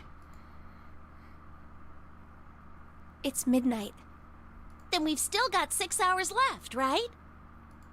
We don't have any time to screw around. Let's get going. We gotta find the missing parts for the Reds. What do you mean, find? How on earth do you propose we do that? We've looked everywhere in this room. That only leaves one place to look. One? Well, not just one. That line was a little weird. Wait. Don't tell me you mean we need to search all of the other rooms. Don't freak out. We've already searched 4 of them. 4 rooms? We just have to split up the rest between the 8 of us. If each of us can do 6 rooms apiece, we'll have the other 48 rooms cleared in no time. Yes. There are 48 other rooms? Her earlier experiences had apparently not encouraged Lotus to trust Seven. Seven scratched his head awkwardly. Maybe? Alright, so everyone knows which area they're searching? Yeah. Yes! Junpei was chosen to search the rooms on the starboard side, moving from fore to aft.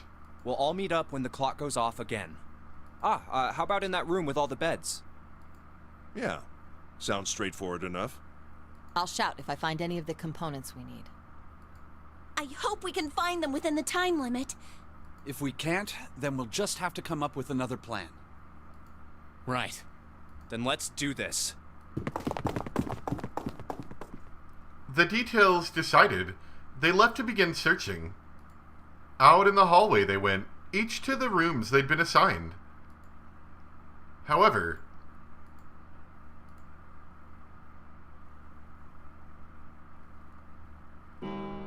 we're bad at finding things. From far away, Junpei heard the bell ring. It did so only once. It was 1 a.m. It's 1. I better get back to the others.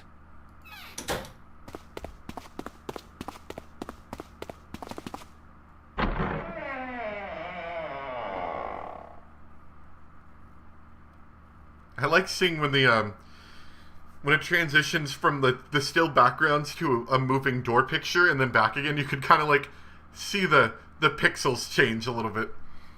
He jogged through the entrance of the large hospital room to find 6 of the others already there. Huh?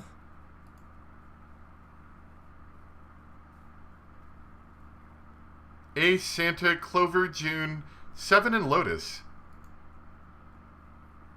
They had gathered in front of the door number 8. Or perhaps, to be accurate, they'd gathered in front of the red next to the door number 8. What are they doing over there? Had one of them found the missing piece? What happened, guys?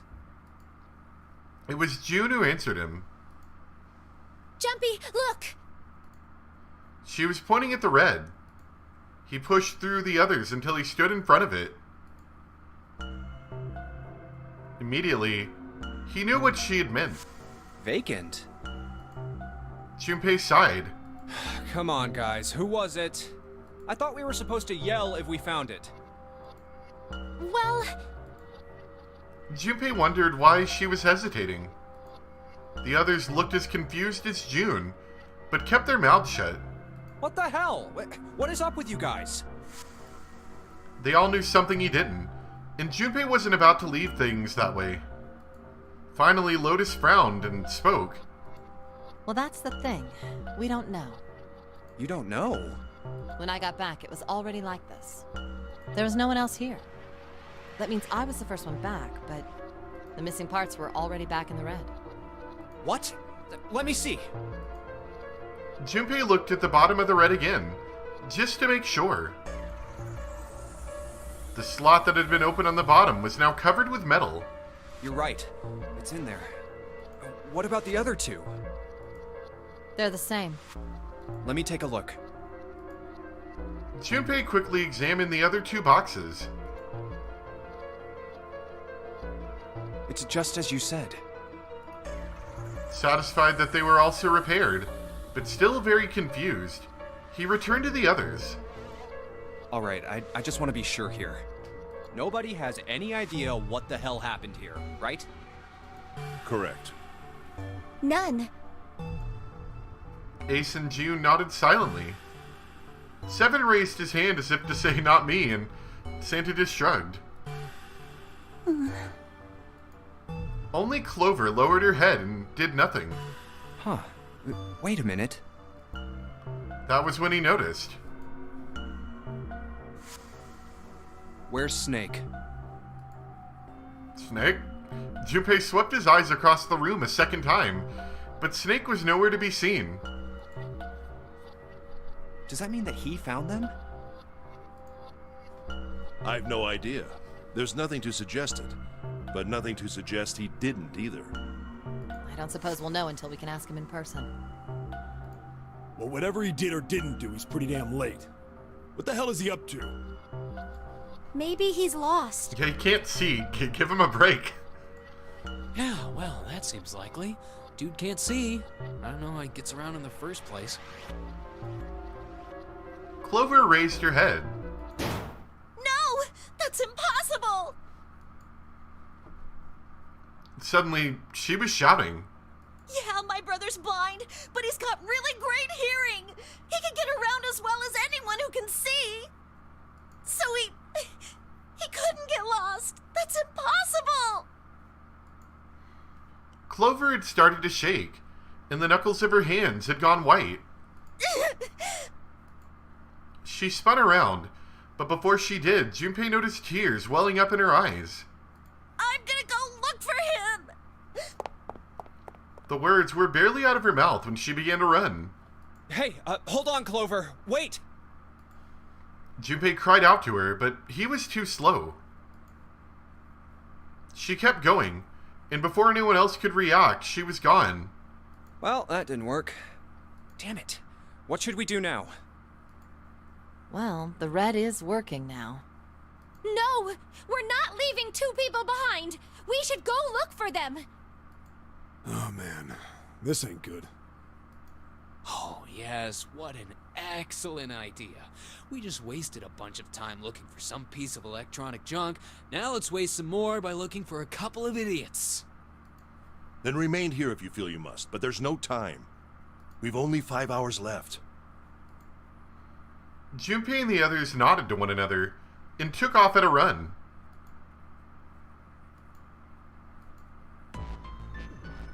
In front of the stairs that led to B deck, they decided to split up. Let's split up. All right, I'll take this direction. Then I shall look that way. I'll be over here. See you all later. I'll go over there. Soon only two of them were left. Those two were Junpei and June, who'd been a few steps behind the others. Alright, we should go too. Yes, let's go! But where should we start? Let's see. I don't know if this actually matters or not, but let's take a look around. Let's try the casino. We haven't seen that yet. How about the casino on B deck? Okay, let's go, Jumpy. I kind of forgot there was a search section as well. I miss Snake. It's been so little, but yeah, he's a good guy.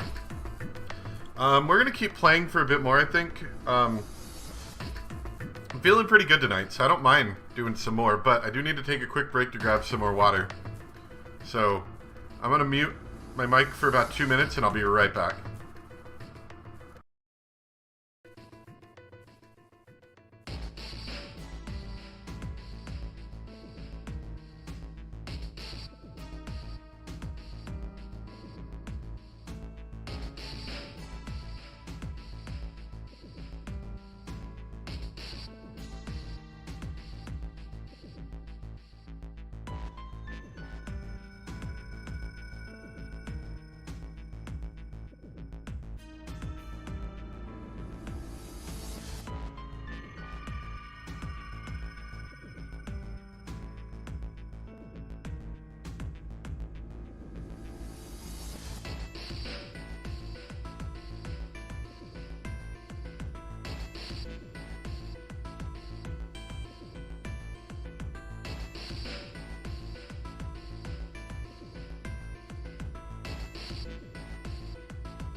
Alright, welcome back. So let's go off and see the casino. They took off up the stairs at a run. Before they knew it, they were there. So was Lotus. She was leaning against the wall, examining her nails. Hey, what do you think you're doing? She glanced up at him, unimpressed. Isn't it obvious? I'm looking for Snake. I'm just not seeing it. Really? Maybe you need to look harder. I don't think that's the problem. Oh, by the way, I've got a proposal for you two. Care to hear it? Refuse and leave. Sure. What is it? Well, I don't like to beat around the bush, so I'll get right to it. Why don't we team up? Team up? Yeah. What? You need me to explain it to you? I'm saying, why don't we go through a numbered door? Even if we wanted to, that's impossible. Why? Jumpy's bracelet number is 5, mine is 6, and yours is 8. Our digital root would be 1. 5 plus 6 plus 8 equals 19. 1 plus 9 equals 10. 10 plus 0 equals 1. But there's no number 1 door in the large hospital room. The only doors there are 3, 7, and 8. Then we add another person. Huh? Who? What? Isn't that easy? 7. Oh, if we add 7, 5 plus 6 plus 8 plus 7 equals 26. The digital root of 26, 2 plus 6 equals 8.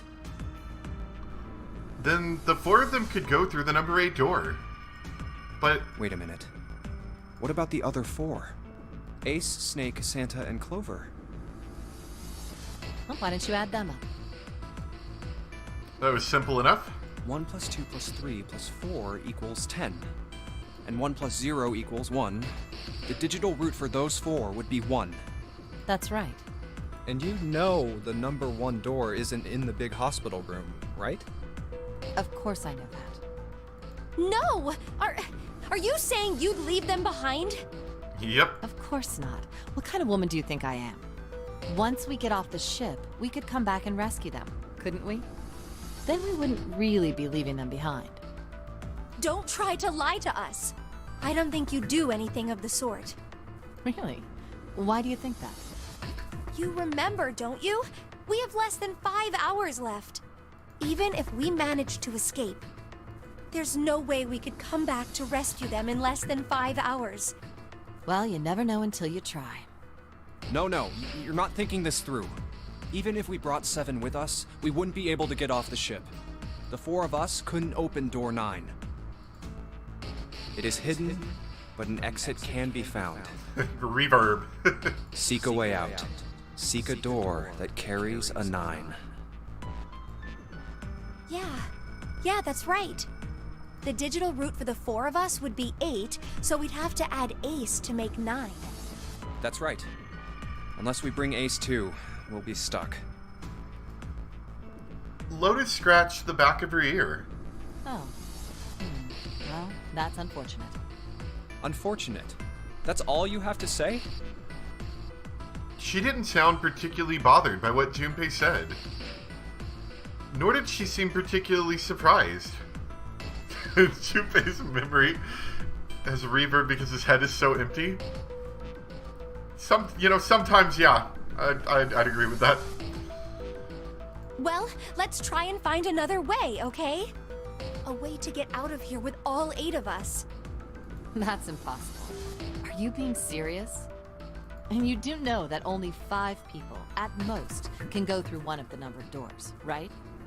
The number 9 isn't going to be an exception to that rule. Regardless, at least 3 people will get left behind. Huh? Yeah, I guess that makes sense. The moment he said it, Junpei felt a chill run down his spine. Oh, wait just a second. You're skipping over a really big detail. Yes, what she said was true, but how Lotus could remain cavalier about so terrifying a prospect was beyond him. Is that really okay?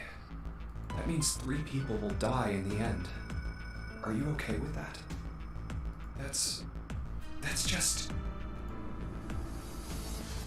Lotus's forehead furrowed. Do you think I could have a moment alone? There's some things I need to think about.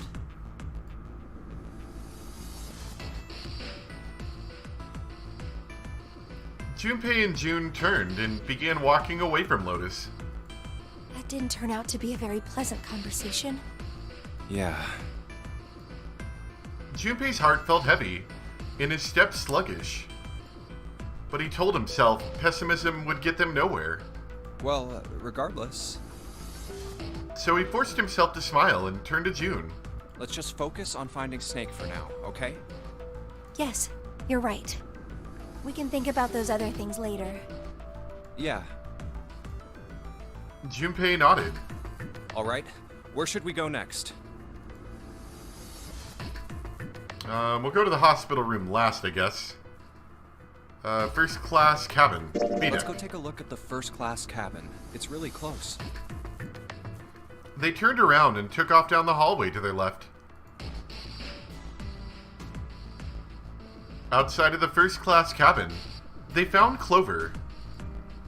She was standing in front of the wall. She was staring at a meaningless point on the wall, her eyes blank. What should Junpei do? Sure, let's talk to her. Junpei seems like a good conflict resolver. Are you all right? He did his best to sound friendly, but Clover didn't respond. Look, I know you're really worried, but He could think of no words to say that didn't sound hollow and fake. Junpei hesitated. Clover was so consumed by worry and fear that Junpei feared it would crush her. Her actions didn't surprise him. She had suddenly lost her brother, who seemed to have been very close to, or she seemed to. Lone. Lone? Her voice was thin and barely audible. Lone. Lone? Hmm? Lone? I said leave me alone! No, you said lone. Suddenly she was screaming. You're so annoying! Just go away and leave me alone! Just looking at you guys is pissing me off! Go away, okay? Just go somewhere else! Stop bothering me! Junpei was taken aback.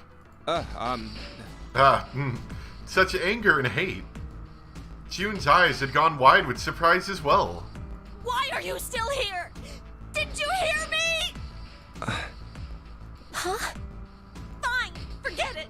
If you aren't gonna leave, then I'll just... all right. Let's go, June. Yeah. You'll just what? They turned and left Clover. As they did, Junpei glanced back over his shoulder to see Clover wiping tears from her face. Clover had driven home the misery of their situation, but Junpei told himself that getting depressed would get him nowhere. But depressed. We really need to find Snake, for Clover's sake. He did his best to push away the misery and depression, and forced a smile. So, where do you think we should go next? Go back to the How casino? about the casino? Let's go take a look. Didn't we just go to the casino? They turned and headed down the hallway to the right at a jog. There's no one here. Let's try somewhere else. Well, that didn't work. The hallway with all the rooms.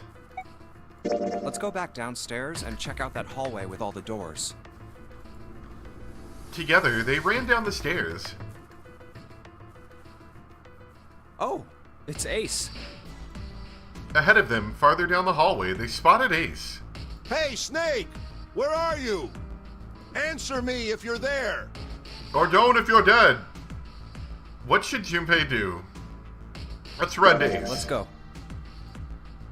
I don't think these decisions really matter other than potentially you might lose out on a tiny snippet of story with these characters. With June in tow, Junpei jogged up to Ace. Hearing their footsteps, he turned to greet them. Ah, hello there. Snake is... well, that's obvious, isn't it? I assume you haven't found him yet? Yeah, doesn't seem like you're having any luck either. I really wonder where he could have gone. Well, wherever he's disappeared to, we must find him as quickly as we can. For Clover's sake. Right. June's face looked kind of enraptured. By the way, do you think Clover and Snake are really siblings? I know story matters in a visual novel. I'm just saying, if you say no, I never tried that, but I assume it's just like, nah, let's not go down that hallway. Seems like a bad idea. Of course, maybe you just have to loop back around to it anyway. Why would you say that? Why would you say that? The question seemed somehow odd to Junpei. Why? Well, it's obvious, isn't it? They don't look alike at all. Ace looked at him for a moment, and then spoke. Yes, you know, now that you mention it, they don't. Now that you mention it? Still, there are a great many siblings who do not look like one another. It certainly isn't rare. Junpei wasn't sure why, or even if he was seeing what he thought he was, but he could have sworn that Ace's face tightened as he spoke. At any rate, we really must find Snake as soon as possible. The clock is ticking. We really can't afford to waste any time. Very well. Let's get back to the search, shall we? You can leave this area to me. All right. Let's go, Jumpy. At June's urging, they left. They found themselves back at the stairs, but Junpei's mind was in turmoil. Something about that was... I'll think on it later. Like Ace said, finding Snake is our top priority. Junpei did his best to clear his mind. Alright, where should we go next? Let's go to the casino again. I assume nothing's going to happen. I'm just kind of curious. There's no one here. Let's try somewhere else. Not the casino. Okay, yep, back to the large hospital room. Hey, why don't we go back to the big hospital room? Sure, let's go. Junpei really just wants to go and play some casino game. Together, they ran down the stairs. Gotta play the roulette. Hey, wait, that's... On their way to the large hospital room, Junpei and June notice Santa standing next to the number 3 door. Santa? Junpei paused. What should Junpei do? Just walk away. Junpei and June walked up to Santa. What are you doing? What? You can't tell? I'm checking. Why? Is there something bothering you? I'm checking. What? It's not bothering you? Huh? The guts of this red. Why wouldn't you wonder who the hell put it back in here? Yeah, that's true. Well, I'm curious too, but... Who do you think did it? Santa's eyes narrowed as he looked at June. She shook her head. I don't know. Well, what about you, Junpei? Who do you think fixed this thing for us?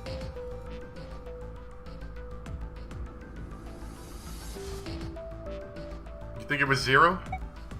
I think it was probably Zero. Why? Isn't that obvious? He's the guy who set this whole thing up. You don't think that should mean the opposite? Seems to me like that means he didn't do it. I mean, who do you think took that stuff out in the first place? Probably Zero. Yeah, exactly. And why the hell would he put him back in after he'd taken them out himself? It just doesn't make sense. Why do all that work? Yeah. Yeah, I guess that makes sense. So, what happened then? Who put that stuff back in the Reds? Junpei furrowed his brow. So, in other words, one of us is the person who fixed the red. Santa grinned. Bingo! We have a winner. But if that's true, then the person who did it doesn't want the rest of us to know that they fixed it. Yeah, But why? no idea. Maybe if they can clean on that, it means we'd find out something else. Something bad. Something bad? Dunno. But whatever it is, it's gotta be worth hiding. Of course, it could have something to do with Snake's disappearance. You think maybe they did something to Snake? Maybe. I mean, it all came back when, like, in the in-between time. Yeah. Junpei stared at Santa. There was something about him that made Junpei wary. At first, he'd assumed the other man wasn't terribly clever, but Junpei was beginning to think he would need to reevaluate that statement, or that assessment, I should say. When Santa spoke again, his voice was quiet. Look, if you trust anybody in this game, you're gonna lose. You've gotta be careful. The person you trust the most could turn out to be the one who stabs you in the back. Well, that's definitely not going to be you, Santa. With that depressing suggestion, he turned and quietly walked away.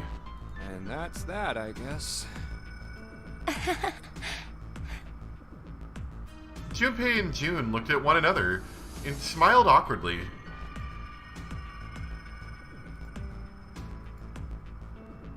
Where would they go next?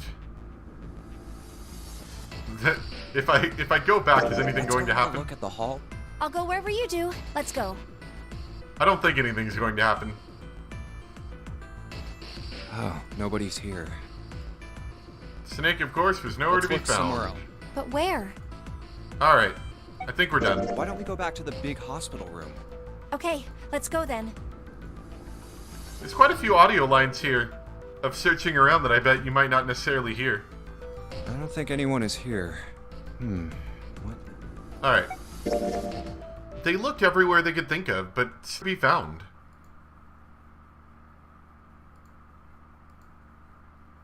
Snake hasn't been anywhere we've searched. Lotus looked around at 6 frustrated faces and spoke. Uh-oh.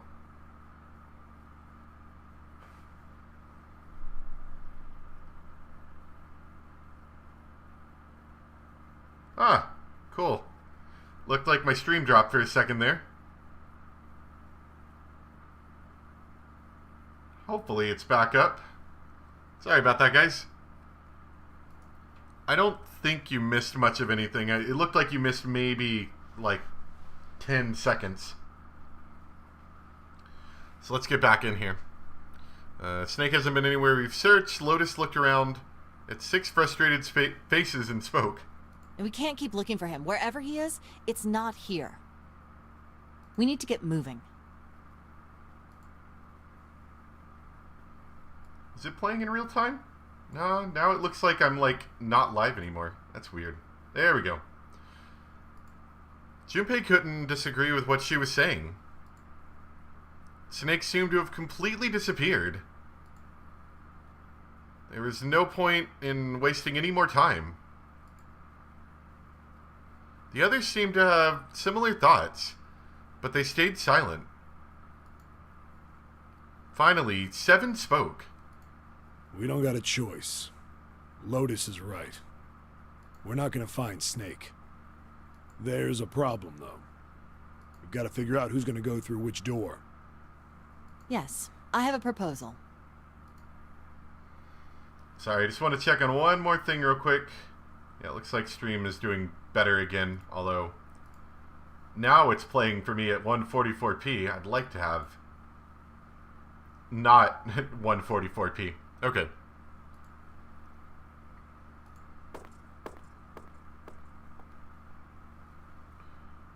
Finally, she stopped.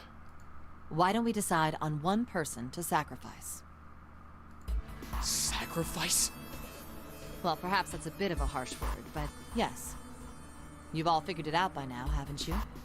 We can't all make it through those doors. If we split into 2 teams of 4 and 3 people respectively, then 3 people will be left behind. If we split into 2 teams of 5 and 2 people respectively, then 2 people will be left behind. But if we split into 2 groups of 3 and leave 1 person out, then only 1 person will be left behind. Leaving behind 3 people with 2 teams of 4 and 3. She was right. Junpei wasn't quite sure that was true, Wait a minute. because I'm an idiot. 2 people get left behind if we split into 5 and 2. And 1 person is left behind if we split into 3, 3, and 1. I got that part. You can't go through the numbered doors with any less than 3 people. Yeah, everyone, honestly, I think everyone has a little pocket calculator just like we do. And they're all apparently walking around typing in it while they're talking. Or they just know math really good. But if we split into 4 and 3, then why do 3 people have to be left behind? Just run the numbers. Let's say we go through door 7 with 1, 4, 5, 6. Who's left over? That would be 3, 7, 8. What's the digital root for that? 3 plus 7 plus 8 is 18, so add 1, 8, 9. Exactly. But door 9 isn't here, right? That means 3, 7, 8 won't be going anywhere. That was just an example, of course. There are a lot of different combinations, but the result will always be the same. It doesn't matter which 4 it is. The 3 that are left over can't go through any of the doors. Go ahead and calculate it if you have the time. You'll see. Yeah. Anyway, that's how it is. Now, if we can get back to my proposal, we only have to sacrifice 1 person if we split into 3, 3, and 1. When Seven spoke, his voice was strained. Then you're saying we gotta decide who's gonna stay behind. I feel like leaving anybody alone is just a really good way for bad things to happen. When everyone's together as a group, yeah, she seems so sus. When everyone's together as a group, like, you know, people have alibis and stuff, but as soon as we all split up, people start going missing. And weird stuff starts happening, you know? Yes, we do. Given our circumstances, it's logically and morally the best solution. If the other 6 are to survive, then 1 person has to sacrifice themselves. No, that's too cruel. What's so cruel about it? To just sacrifice someone like that? Then what's your plan? Maybe we should sacrifice 2 people instead of just 1. That's not what I meant. That way they can have a friend as they die. We shouldn't sacrifice anyone. I told you, that's impossible. Wake up. Whoa, whoa. Calm down, you 2. Santa stepped between Lotus and June. Look, what Lotus is trying to say is, you should aim to bring the greatest amount of happiness to the greatest amount of people, right? Exactly. That's how democracy works. And for that reason, I think the only fair way to decide who will be sacrificed is through a vote. What do you think? No, that's terrible. I'm not asking you. Shut up. What about you, Santa? Me? Well, I agree, I guess. All right, that's 1 vote for. Counting mine, that's 2. 7. I can't say I agree with you, but we don't exactly have a choice. If we don't do something, we're all gonna die. Oh, glad to see you get it. If I can get 1 more vote, then it's decided. What about you, Clover? Clover says lone. Clover had moved away from the group and was sitting on one of the beds. Her whole body drooped. Junpei didn't know if she'd even heard Lotus's proposal. Hey, Clover. Lotus walked over to Clover and gently laid a hand on her shoulder. Your brother has to be behind one of the numbered doors. We've searched everywhere, but we didn't find him. Doesn't that mean he has to have gone through one of them somehow? Clover slowly lifted her face. Let's go look for him together, okay? If we sacrifice 1 person, then we can go look for him. We'll sacrifice Clover. She seems like she's not doing great. You agree with me, right? Okay. Clover nodded once. The motion carries. Lotus spun around and walked towards Junpei. Now, let's start a vote to... That won't be necessary. Ace had barely spoken for Lotus's entire speech, and everyone jumped a little. 6 pairs of eyes turned to look at him. He didn't seem to notice or even care. I will stay. That should solve our problem, yes?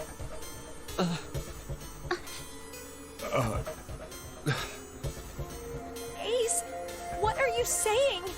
No, you can't do that. That won't solve anything. Actually, that will solve our problem. June's voice shook, and she looked around desperately for someone to agree with her. Ace simply looked at her. June, I'm afraid you may have misunderstood me. I said I would stay, but I never said I would sacrifice myself. Huh? I trust you, each and every one of you. I believe you'll come back for me. Whoa, whoa, whoa. There's optimistic, and then there's just nuts. Those doors only go one way. You go in, you don't come out. If we go through them. You won't be able to return, correct? Yeah. True, but that will not be the case once you've escaped from the ship. What? Please, I beg you, once you've escaped, come back and rescue me. Ideally, within the time limit Zero has given us. No, that's ridiculous. There's no way we could get back in time. Finally, Junpei could hold his tongue no longer. We've only got 5 hours left. We don't even know where the hell we are. How on earth are we gonna find someone to come and rescue you? Then, perhaps you would prefer to stay instead of me? Or perhaps you would be willing to leave June behind? Yeah, let's leave June. Ace's voice was dignified, and without a hint of cruelty or malice. Junpei had no rebuttal. You see, there's no other choice. Then I see we've come to our conclusion. Go on. Don't worry yourselves about me. Go, quickly. Junpei stood frozen by indecision, unable to move.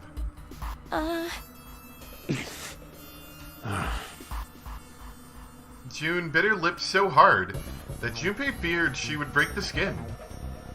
Santa stood against a wall, calm and aloof. Seven tore his beanie from his head and turned it over anxiously in his hands. Only Clover stared at Ace, with an expression Junpei was unable to decipher. Lotus's attitude, however, was different from the others. Good. Let's accept his kind offer then. She smiled, her eyes bright. Ace answered with a smile of his own. Good. I think this is the best for me. Perhaps I'll be able to take a nap. It may be my age, but I get tired so easily these days. As he spoke, Ace lowered himself down to the floor next to one of the beds.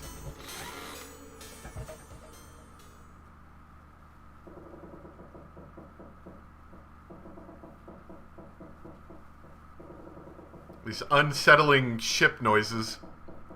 From somewhere deep in the ship, Junpei suddenly heard the screeching of metal on metal. It was almost as if the ship were screaming. Would it really hold until their time limit was up? Already, D-Deck was flooded.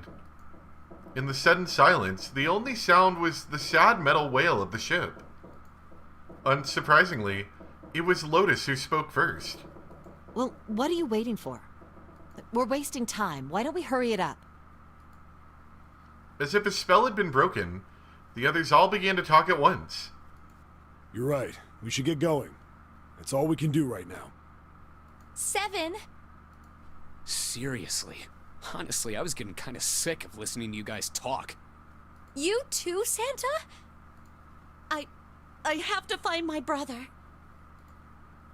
Wait, all of you. Let's just calm down and think about this. There has to be a way to get everyone out. There has to be. Right, Jumpy? Say something. Yeah, let's think. There's gotta be another way.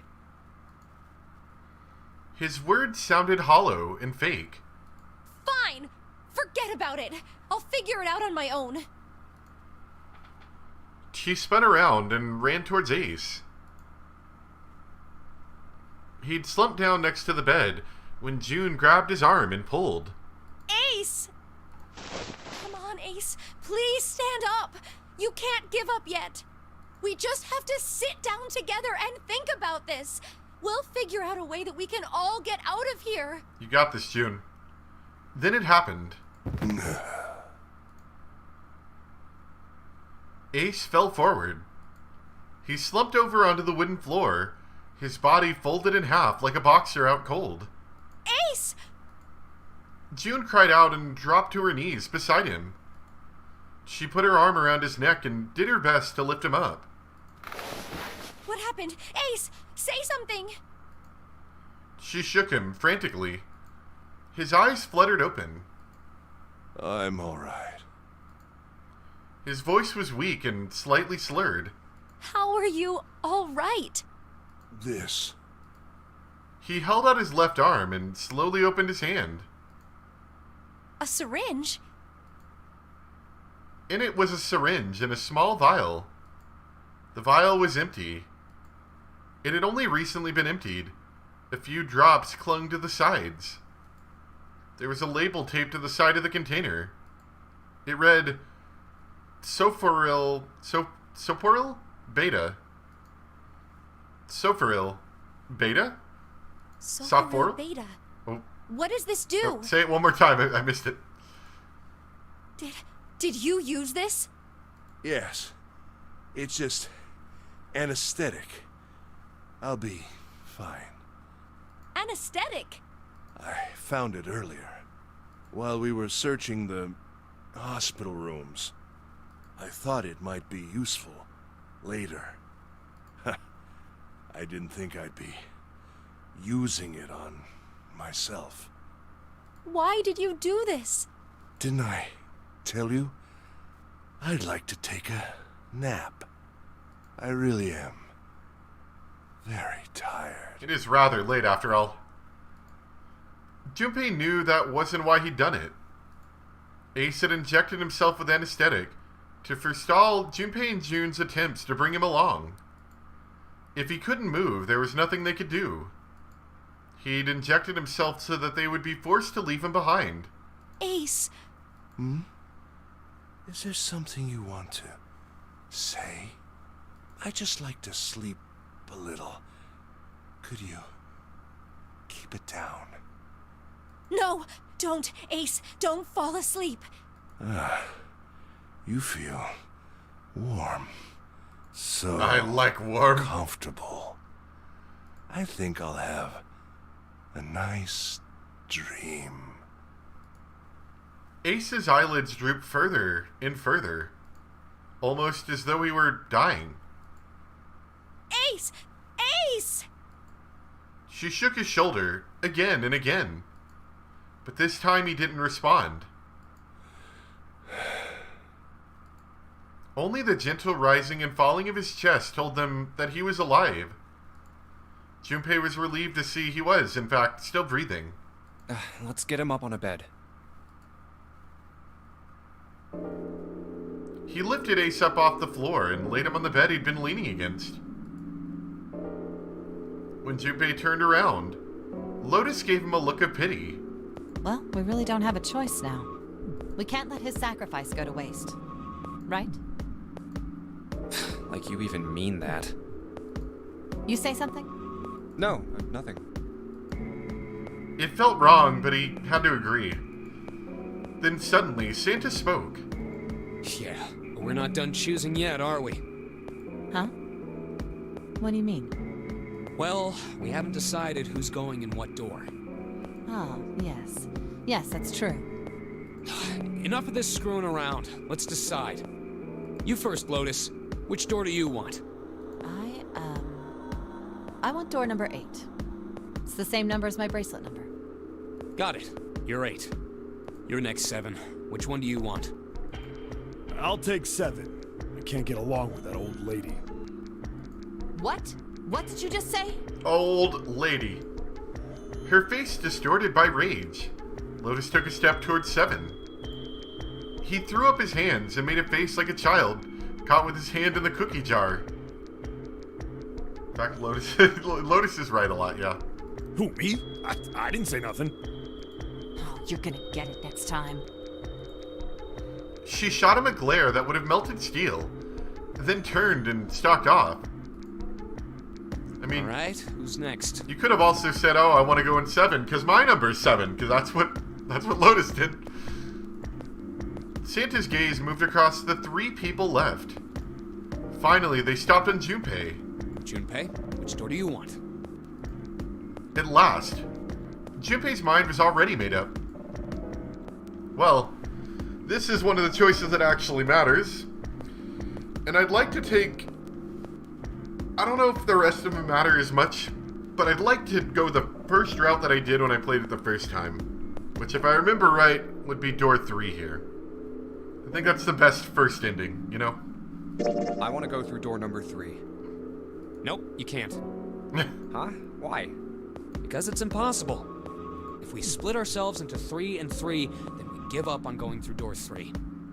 Why? The bracelet numbers for the 6 of us are 3, 4, 5, 6, 7, 8. There are 2 combinations that can go through door 3 with 3 people. 3, 4, 5, or 6, 7, 8. That's it. Of course, 2 teams can't go through the same door. Oh, okay. I see. That means one team would get left behind. That's right. That doesn't happen if we go through door 7 or 8? No, they're fine. We've got 3 options. Santa began to explain. Option A, Yeah, I think it's the it's the best first ending. have 3, 5, and 8 go through door 7, and 4, 6, 7 go through door 8. Option B, 4, 5, and 7 go through 7, and 3, 6, and 8 go through 8.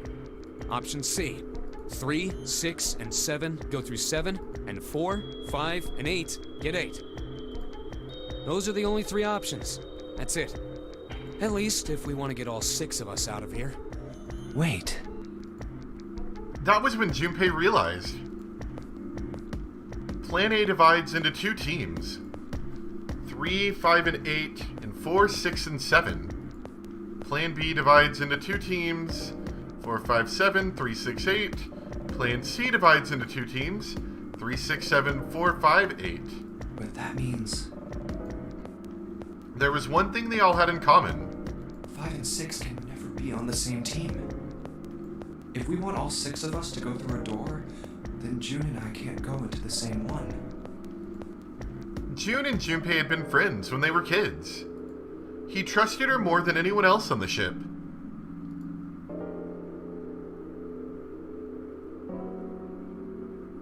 It was a different first ending than my first ending. If he chose 7 or 8, he'd be taken away from her. Was that something he was prepared to do? Have you mulled it over enough, or do you need more time? Anyway, that's the deal, so think it over. You've got 2 choices, 7 or 8. You can't choose 3. If you choose 3, you're gonna be leaving 3 people behind to die. So what are you gonna do? 7 or 8? Time to choose. Junpei thought hard. After thinking it over, his conclusion was... choose door 3. Sorry, Santa, but I still want to go through door 3. What? That's nuts! You've got to be crazy! Why the hell are you so obsessed with that door? I'm just... Junpei paused. He swallowed the words he'd been about to say. I'm just curious about door 3. That's all. That doesn't explain shit! I've got a reason. I'd be happy to explain it to you if you'll just come with me. With that, he began walking towards the door. Their curiosity likely getting the better of them, the others followed.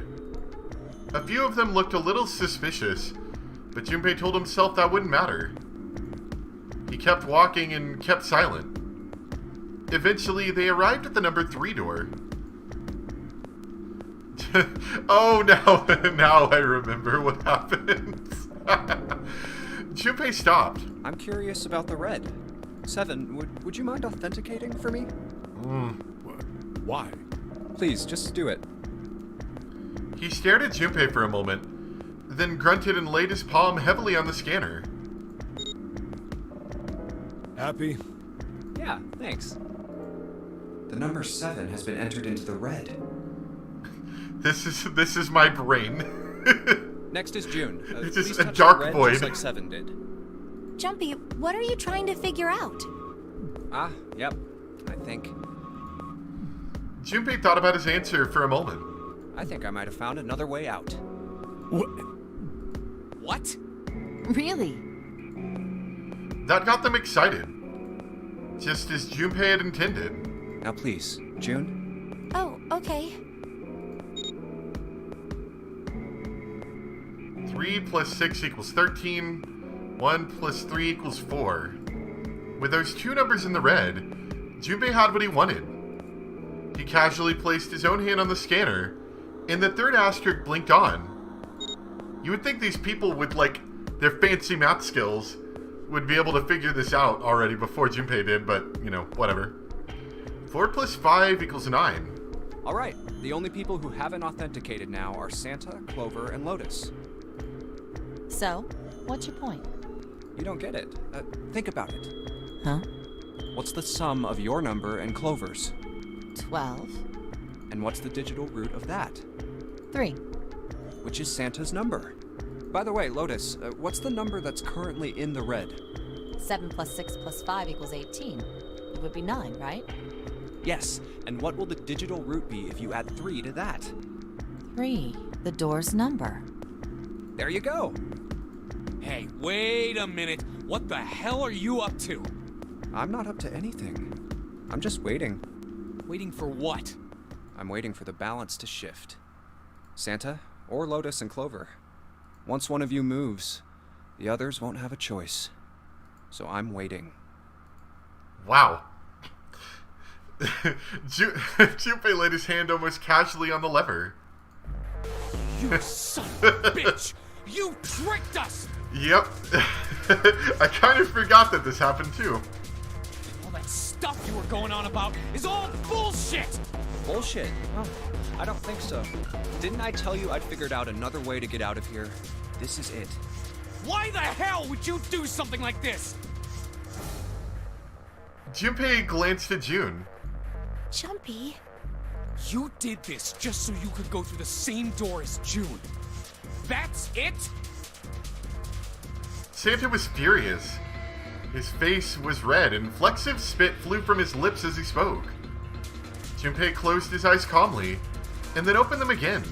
So, who's it going to be? Santa, or Lotus and Clover? Shit!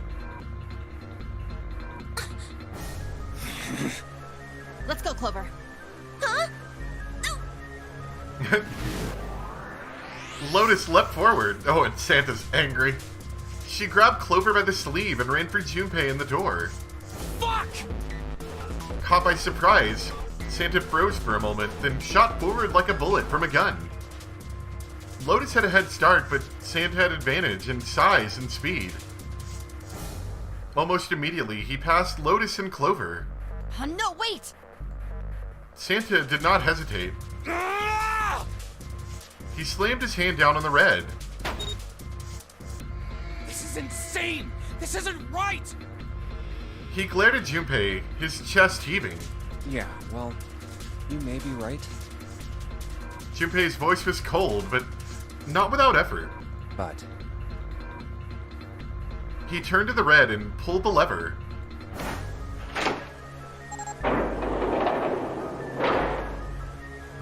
With the sound of metal on metal, the door opened. It would only remain so for 9 seconds. There was no time to think. Go. Junpei and his 3 reluctant companions jumped into the door's gaping mouth, one after another. No sooner did they enter than an all too familiar noise sounded from their left wrists. The detonators had activated. Junpei looked back only once and saw Lotus and Clover on the other side of the closing door. No. They stood still, stopped where they had been when Santa reached the red. The defeat and desperation on their faces tore at Junpei's heart. Then the door closed and they were gone. You son of a bitch, Junpei! This isn't fair! Santa rounded on Junpei, lightning crackling in his eyes and his knuckles white. Do you realize what you just did? You leave them out there, and they can't... Shut it! That's enough! It hadn't been Junpei that spoke, but Seven. We gotta find the dead or none of this is gonna matter! The clock was ticking. The dead was their only chance at survival. Unless they could find it and deactivate their detonators. The 4 of them would be... We got less than a minute left! No time for screwing around! Come on, you gotta say it. The 4 of them would be dead. Damn it! You and I are not done yet, bastard! They scattered and began to scour the room. The deactivation device was nowhere to be found. Where the hell is it? Corridors stretched out in 3 directions, but every one was blocked off by a wall of metal. There was only one way out. One other door. Over there! It's gotta be behind the door! Seven ran for the door, a rusty iron thing. Its large hands grabbed hold of the handle and pulled. Damn, it's pitch dark inside. Can't see a thing! Junpei stuck his head through the door and looked around the room. No, wait. Almost immediately, he spotted the blinking red light on the right wall. I found it! The dead's right over here! He stepped into the room. Oh. What? The floor's slippery. He stopped and glanced down at his feet. What was... Hey! What the hell are you doing? There's something... Get over there! Junpei felt Seven's heavy hand against his back and stumbled across the room. The other 3 piled in behind him. They all felt immediately that something was wrong. Nothing that could be easily identified, only a sense that something terrible shared the room with them. But there was no time to say so. Quick! Get to the dead! They all started running. In the dark, it was hard to tell where the wall was. All they could see was the tiny red light blinking at them over and over and over. There it is! Who put the ketchup on the dead? Or the jam, I should say. In quick succession, they all slammed their hands against the scanner panel. There's ketchup on this!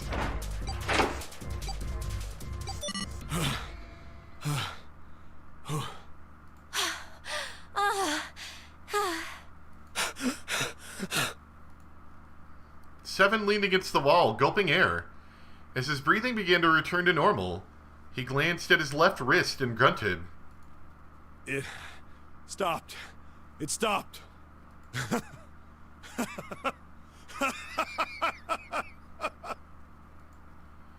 Junpei could hear him laughing in the dark, but he could barely make out the larger man's face.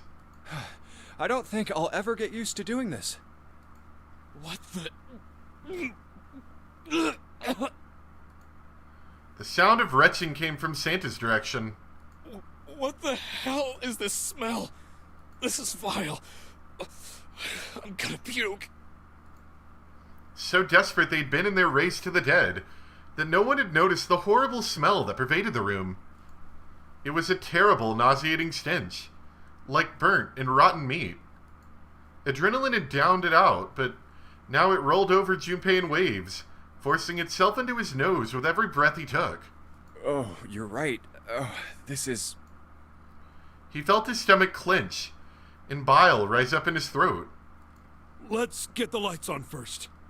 There's you a sure? switch over here. You sure you want the lights on? The lights that spilled in from the door barely illuminated a small switch plate next to the door. Slowly, with the toll of the last few minutes apparent in his gait, Seven walked towards it.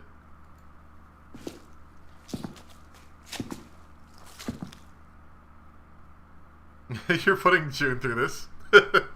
He stopped as he got close and extended his fingers towards the switch. Okay, guys, I'm flipping it on. There was a soft click as the lights came on. Just as the light turned on, June took in a short breath and... Who put their jam on the floor? A scream echoes through the room. Junpei's breath stopped in his throat. His heart ceased to beat. Time froze. His mind scrambled to make sense of what he saw before him. What? Hey. Oh, this is... What was left of the body sat in a sea of blood. Chunks of flesh torn from the body sat in the blood like tiny islands in a great red sea. A vast, ragged hole had been torn in the torso, and what remained of his intestines spilled out of it like fresh spaghetti. Spaghetti. Smaller chunks of meat had splattered against the wall and become stuck there as they dried. Globules of yellowish fat had left trails like tiny slugs as gravity pulled them down the wall, even as they dried to it. Looks like an explosion. Seven's voice was low and strained. Just like the Ninth Man. The detonator in his bracelet set off the bomb in his gut. Oh god. The bone is coming out of his left arm. He's got a lot of bones. It's definitely an open fracture. Yep. It looked as though the explosion had been quite powerful. His legs were both bent in an odd, unnatural way, and his left arm had split open, exposing the painfully white bone of his ulna. His bracelet laid next to him.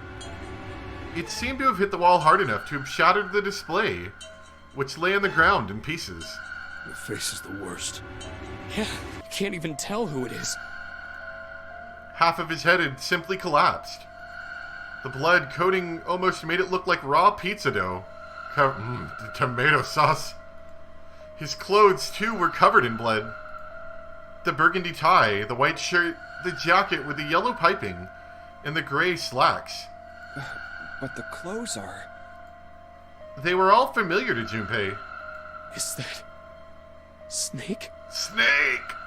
Santa's voice wavered as he spoke, his mouth dry. Oh my god. Finally, Junpei spoke. Why did this happen? No! Suddenly, June was screaming, her voice broken. It was an eerie scream, full of insanity and not entirely human. No! No! No! She shook her head violently and grabbed fistfuls of her own hair. Junpei could hear the sound of hair tearing. Stop! Calm down. It's okay, it's just a little bit of jam. He grabbed for her wrist. Hey! But as he did, June leapt up and ran towards the exit. Please! Get me out of here! You have to let me out of here! She screamed at the door, and her fist slammed against it with a hollow sound. Junpei could see drops of blood in her knuckles. Why are you doing these horrible things to us? What did we do to deserve this? June. She screamed again, a desperate, mindless cry. Her fist flailed against the door. Get me out of here! Please! Please! Just let me out! June. Junpei couldn't watch anymore. He ran to June and wrapped his arm around her, pulling the screaming girl away from the door. Calm down. No! Get off of me! Let me go! Let me go! Please, calm down. She scrambled for a moment, her legs skittering across the floor, but her resistance didn't last long. As suddenly as her outburst had begun, it was over. The manic energy disappeared, and her body went limp in Junpei's arms. June collapsed towards the floor, and Junpei knelt down with her. He felt drops of something warm and wet. Was she crying? A moment later, she began to sob.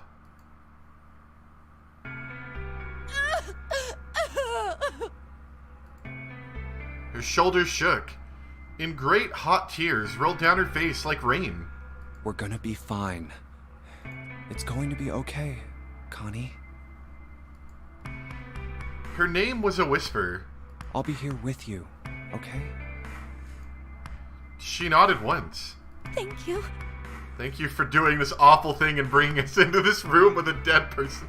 Thank you so much, Jumpy. Her trembling voice pulled at Junpei's heart. He stroked her hair gently. His face was so close to her, The scent of her hair was nostalgic. Do you feel better? Yes. Oh, yeah, it's all But better. I'd like to stay here. For a little while, at least. Jumpy's body is so warm.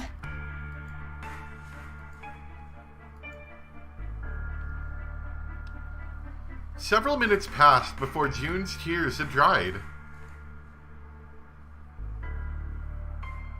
Junpei stood up.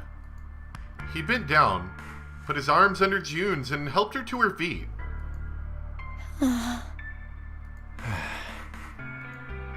They didn't speak. Neither did Seven or Santa.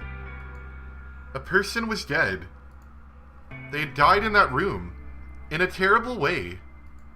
Junpei knew there was no way he could make himself forget that. There was no way any of them could forget it, but mourning would do no good.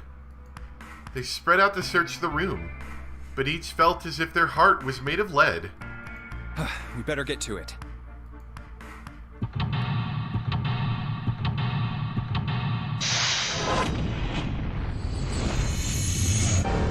Seek a way out!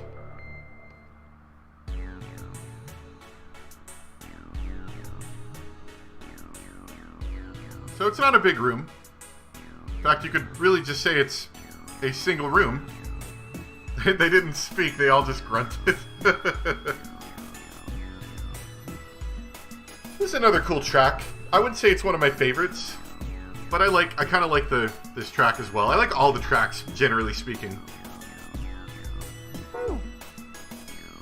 Alright, so we have quite a bit to look at in this room.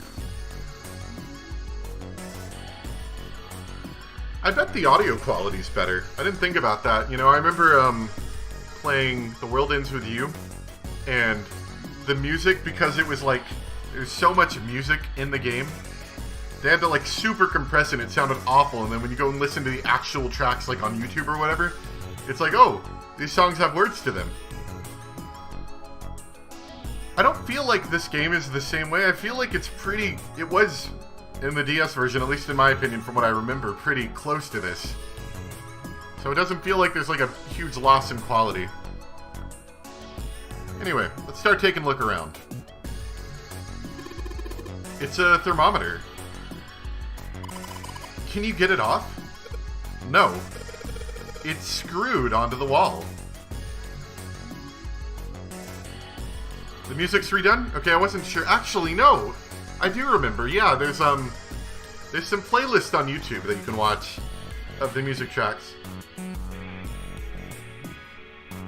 And some of the tracks I do remember sounding a little different. This one I think sounds different, but I'm not sure. It's been a while since I've listened to the original music. Anyway.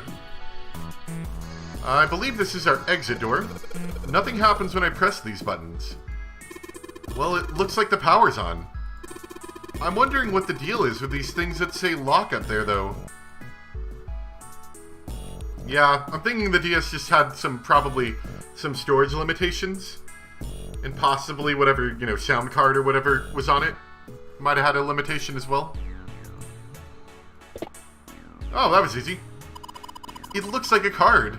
Like a key card. I wonder if we can get to it somehow. Don't think so. It's too deep. I can't reach it. I already checked all 3 toilets, The Unari game? Or Urnari? I think that one, I think I remember that one definitely being different. Nothing unusual there. Alright, guess I can't do anything with that yet. Come on, man, I said I already checked them. What, you don't trust me? Jesus, Junpei, I said I checked them all. The doors to the toilet stall. Santa said he already checked them out. Didn't find anything, apparently. Yeah, so, it seems like he's died in the same way that closer to the beginning of the game, one of the other characters died. It's kind of at this point it'd be a little bit of a spoiler, but considering you're still sticking around, I'm assuming, not a big deal for you. each of the characters has like a bomb inside of them, and if they go through a doorway without like certain things happening to deactivate the bomb, which is what the characters were just doing before this started, they'll explode after, I think it's like 81 seconds or something like that. And that appears to be what happened to Snake here. The dividing wall that separates the toilets. I don't think there's much else for us to look at here. Nah, I can't really do anything else here. There's water coming out of the shower head. Let's see if... Ah, that's hot. Really hot. Man, that water must be just about boiling. Well, now I know that really, really hot water comes out of that shower. Maybe I should just leave it alone for now, though.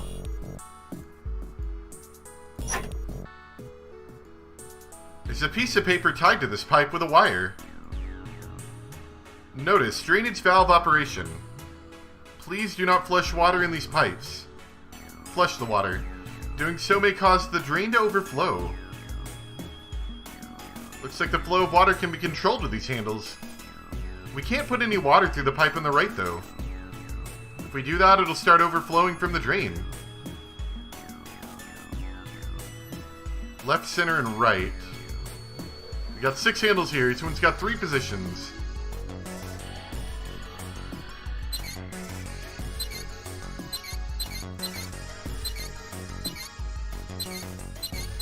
So I'm pretty sure there's a puzzle to this, obviously. Probably not going to get it like I did in a Virtue's Last Reward where I accidentally solved that one puzzle. So we're going to back off that for now. This might be a clue to that. There's letters written in blood. LLR. Do you think that might be some sort of dying message from Snake? No, that's impossible. You saw the body. You aren't doing anything after something like that happens to you. Then this, the way this blood dries tells you it's real old. Whoever's blood this is, it ain't Snake's. Oh, I don't know if Virtue's Last Reward used an aspect of this puzzle. I just meant there was like some kind of radio puzzle or something in I think like the robotics room. And you had to like push a certain series of buttons, and I just kind of pushed them randomly and I got it right. Apparently that's happened to some other people too, so I'm thinking it's probably a basic puzzle to just brute force your way through. But I don't know, I found that one kind of funny. You're saying this blood was put on here a long time ago. Yeah.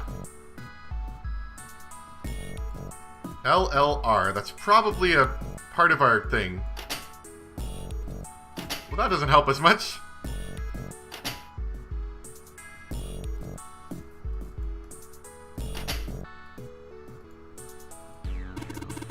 That's where we came in. I guess it's not locked, but there ain't really any point. All that's out there is the numbered door. We can't go back through the numbered door, even if we wanted to. Yeah, honestly, my whole problem with Virtue's Last Reward was just how long it was. My constant complaint that I go back to is that by the end of the game, now, to be fair, I'm playing it in a Let's Play pattern, where I think at the time I was playing every other day. It took so long, it took months to get through. And...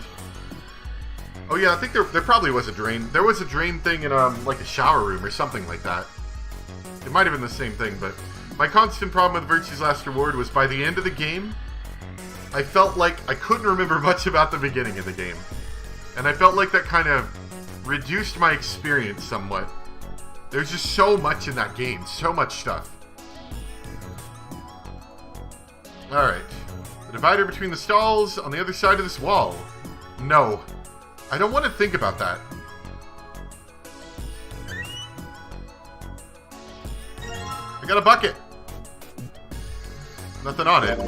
It's a tin bucket. Hey, Jumpy. Do you remember back in elementary school when you spilled all of our paint across the whole classroom? They made you clean it up, and all they gave you was a sponge and a bucket, like this. Hey, come on now. Can't we just leave the past in the past? No, there's definitely things I liked about Virtue's Last Reward. But that was my main problem, was I just felt like I couldn't remember part of the story by the end, and it felt like there was less of an impact because of that, at least in my opinion. A thick pipe that stretches across the floor. Come on, give me more on the pipes. Junpei reached for the broom, and as he grabbed it, he heard a soft voice from behind him. It was June. The rabbit hutch.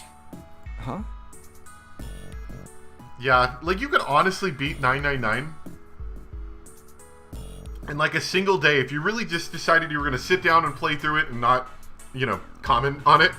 Like you're just going to play it by yourself. You could really get through this in a day. A long day, sure, but a day. Virtue's Last Reward, even if you like really hardcore binged it, I feel like that's at least like 3 or 4 days, maybe a week. June still looked sadly pale, but there was a smile on her face. Oh, you just reminded me of it. The rabbit hutch, I mean. How did I remind you of something like that? Jumpy and the broom. You're always playing around with the broom in front of the rabbit hutch. I was. Don't you remember? Clearly I don't. Junpei stared at the broom in his hand. You mean you don't remember that summer either? She looked very sad. He shook his head. Of course I remember. How could I forget something like that? Of course I remember. It was terrible. Oh no, we're having a flashback. They were in the 6th grade. Junpei and June had been assigned to take care of the classroom pets, the rabbits. Their chief duty was to clean the hutches every morning. On the final day of school before summer vacation began, Junpei overslept. He rushed to school and found June standing in front of the rabbit hutches. No sooner had Junpei arrived than June began to cry. He had no idea why until he looked behind her, into the rabbit hutch. The first thing he saw was blood. The hutch was filled with the dead bodies of the rabbits. Even after their teachers and friends came to see what the commotion was, June couldn't stop crying. I just kept crying and crying until you came over. And then I cried some more. You held my hand, and you looked very serious, and you said, "Don't cry. I'm gonna catch the person who did this."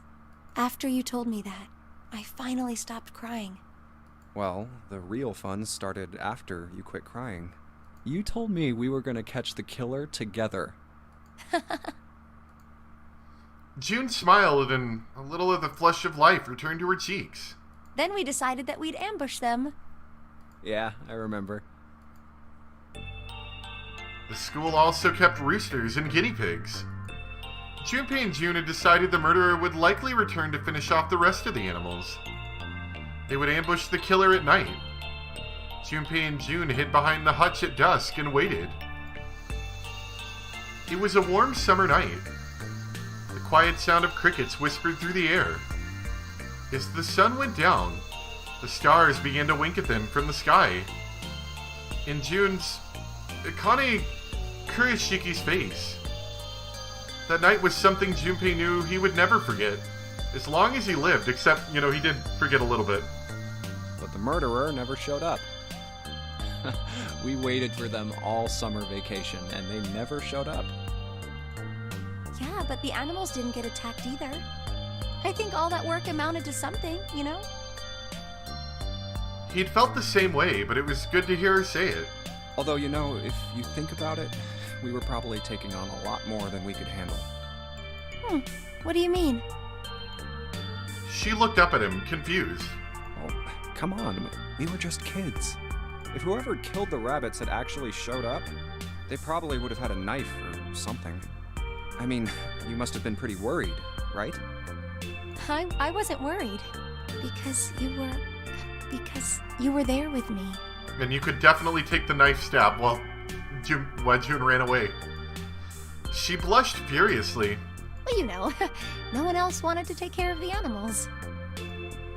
Clearly embarrassed, she tried desperately to change the subject. I was the only one who asked to do it at first. Yeah, well, boys don't really want to bother with taking care of animals, you know? Well, yeah, but you asked to do it after I did, didn't you? If it wasn't the rabbits, they were gonna make me do something else. You know how that school was. I figured it'd be better if I was working with somebody who wasn't too much of a loudmouth, right? Somebody who wasn't gonna tell on me if I felt like blowing it off. Really? That's why you volunteered? Yeah, it is. He nodded quickly and much too earnestly, and then quickly looked away at something very important. Really? Of course. That hadn't been the reason, of course. He had asked to take care of the rabbits so that it could be near June. Oh. But it had been so long ago. He couldn't bring himself to tell her how he'd felt back then. It would be embarrassing. He took a quick breath to clear his head, tossed the broom up, and then snatched it out of the air. Well, we don't really have time to be walking down memory lane like this, you know? We've got to figure out a way out of this room. Otherwise... Yes. I'm gonna look over there. June nodded curtly, then turned and walked away. I should get back to it myself. That's right. The pool of blood. Junpei turned around and looked at the room. It's Snake's body. Chunks of flesh and organs still lay on the floor. Going on and on about old times right next to a corpse? What were we doing? Well, maybe it was because we're in this mess.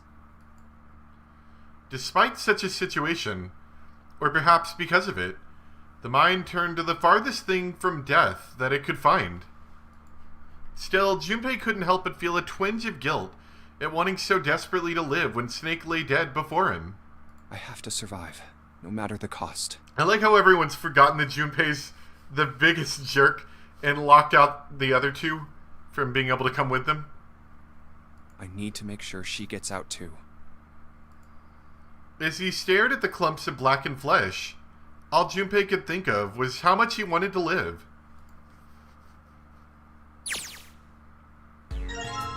That was an interesting effect. Anyway, we got a broom. Huh. What are you doing with the broom? You know, if you look at it real close, you can see it's got these lines cut in it that kind of spiral up the shaft. Does it? I don't see that. A broom. It has lines in it that spiral up the shaft. Alright then. You got toilet paper with some weird markings on it. It's toilet paper with some kind of red symbols on it. You think maybe that's a Cytail cipher? Cytail cipher? What the hell is that? You wrap a piece of paper around a stick and write several sentences on it so that the whole paper is filled up. Then you unwrap the paper and you can't tell what the original message was, right? That's how it works, more or less. Then to decipher it, you gotta have a stick that's the same diameter as the original one. Same diameter as the original one, huh? Yeah. Then you just wrap the paper around that stick and you can read the code. Well, I think we might actually have a stick.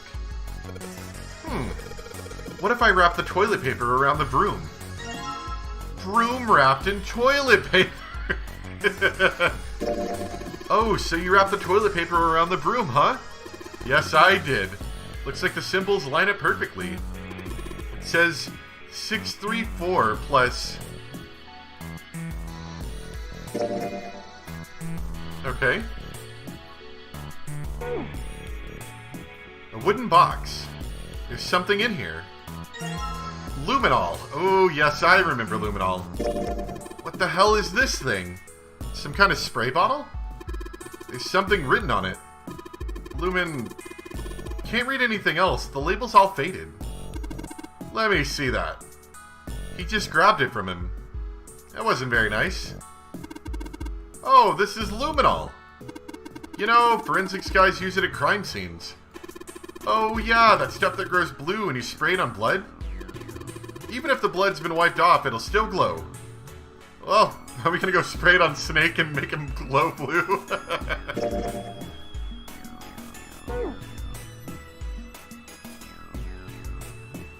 Right, yep, that's where I remember the luminol from. The light bulb provides light for this room. Wow, thank you. The dividing wall that separates the toilets. That's not what I wanted. I was trying to click on the toilet paper. What do you think this is? It looks like tar. It's kind of sticky. I don't think we can just wipe it off. I doubt just pouring some water on it's going to help much either.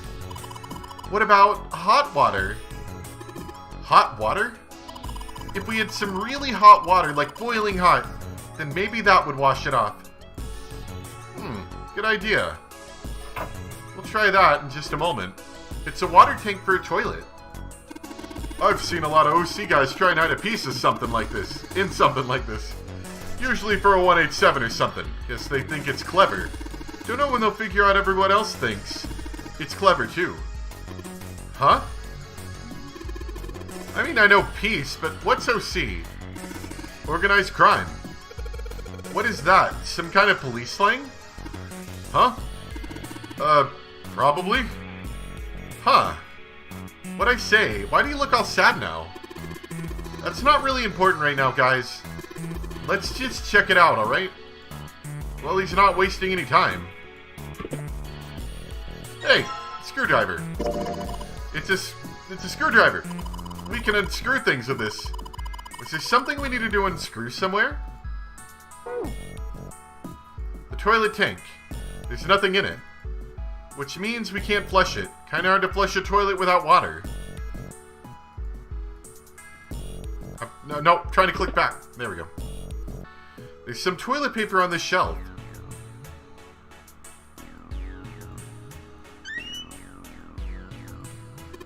There's nothing in the toilet. If there was, that would be gross. There might be something in the tank, you know? Let's open that up. A red key card. It's a red card. Probably a key card. Do you remember if you saw a card reader anywhere around here? I think we did. The tank where the red card was. Nothing here now. A skinny shelf. The shelf, there's nothing on it. Alright, so we have a couple things we can do. We can obviously use our screwdriver on this thermometer. Hey, Junpei, you know why thermometers only go up to 107 degrees Fahrenheit? No, I can't say I ever thought about that. This is in Celsius, of course. At 107 degrees, the cells in the human body start to die, and the organs begin to shut down. The proteins in your cells start to harden. What? This one goes to 75. It's like when you hard-boil an egg. Even if you cool it down afterwards, it won't go back to being a raw egg. In other words, it's dead. That's why thermometers don't go past 107. There's no point. I'm pretty sure that's not true, but I mean not the whole like being dead thing, but like I'm pretty sure you get thermometers that go higher than 107. And unless you're just specifically referring to like a wall thermometer, you know? Oh yeah? But it's pretty rare for a fever to get that high. Even viruses and stuff don't usually drive the body temperature up to 107. Of course, there are other external things that could. Like what? Well, let's see. Something like getting locked in a sauna. Or getting thrown into an incinerator and burnt to death. Jesus, Santa, calm down. Yeah, I guess that would get a little hotter than 107 degrees Fahrenheit. You sure are funny there, Santa. We should make more jokes with this dead guy in the room. I think it works a lot better that way. Like, the punchlines hit just a little harder. All right, I got it. Huh? What's up? I want to talk more about dead people. Nothing. Forget about it. What was that all about? Alright, we got a thermometer. Oh, you took the thermometer off. It says open at the bottom of the gauge. I wonder what it means. Maybe when it gets that hot, something will open? Probably. Alright. I think we need to get some hot water.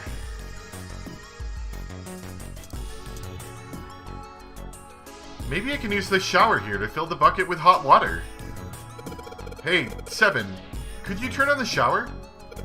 I'm gonna put the bucket under the head. Okay, sure thing.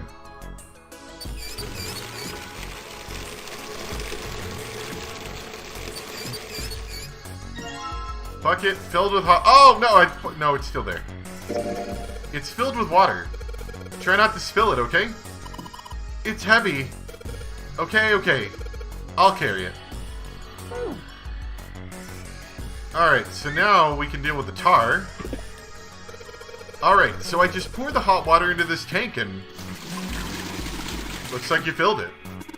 Now you should be able to flush it, right? There's probably a handle somewhere on the tank that you can pull. You think so? Serious? Yeah, I'm pretty sure.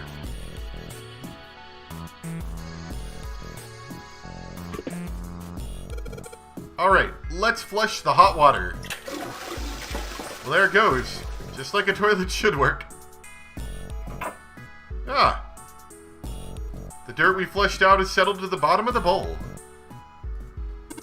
That stuff's washed off. Looks like that writing was numbers. See it? 185 equals... What is this? You got me, just looks like numbers. So 185 equals...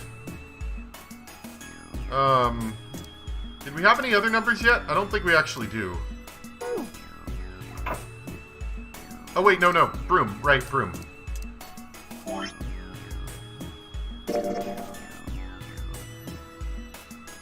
$634 plus 185. I'm gonna calculate that real quick. 634 plus 185 equals 819, assuming I didn't accidentally mess up one of those numbers. Yeah, 185. Okay. I don't know if that's the equation, but that's what I have right now. I think we have to do something else for it. It's going to let us enter your password. We had to disable those two things that say lock first. The red light's on, Jumpy. Alright, and I would assume the other lock is probably this thermometer. Yeah, if I can get this hot water in the thermometer, then maybe... Alright, thermometer, let's get this party started.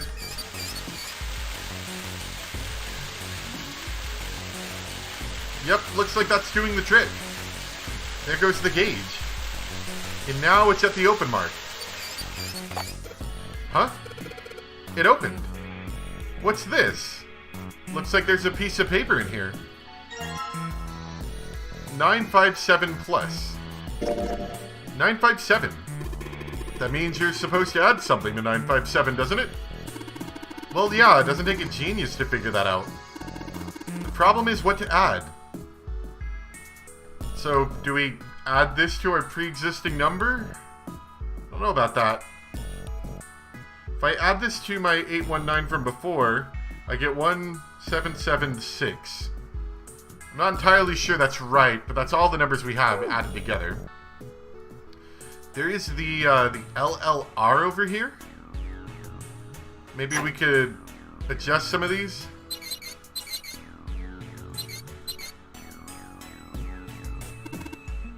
The pipe on the right must be connected to the drain in the middle of the room.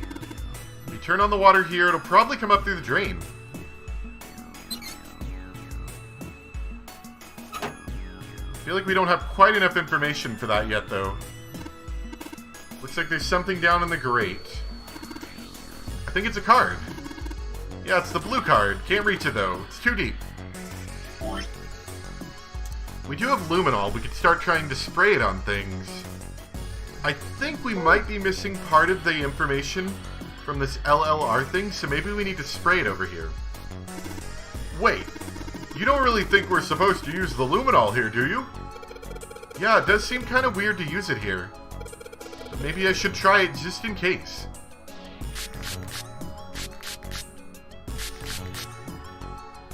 And then we hit the light switch. There we go. That's what I needed. LLRLRL. Just like you thought, Junpei. There's some more letters showing up after the LLR. See? It says LLR LRL. Alright. LLR LR. I almost had it. Well, I did what it said on the wall. I wonder if it actually did anything. Hey, this drain's acting up. What the hell did you do? I just messed with the valves a little. Nothing big.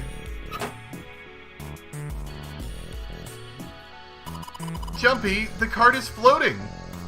Looks like the water floated the cart up out of the drain. There must be water flowing through the pipe on the right. There's water pouring out of the drain. There we go. We got the angry woman with horns card. It's the blue key card. This is the symbol for Mercury, isn't it? There was an elevator right outside the big hospital room. I think that same symbol was on the card reader next to it. That's right. I guess that means we're not supposed to use this card in this room. Do you really think so? You don't think maybe we need it for this room and for the elevator? Let's try it out. Great job, Jumpy. Both of the lights are on now. Now you just need to put in the password. Alright, so my number from adding all three of those together. Both lights are on. We should be able to enter the password now. What's with these E and C? It's just like before, you idiot. So after you put in the password, hit E. If you screw it up, hit C. Because we'll know you'll screw it up, Jumpy. Alright. 1776.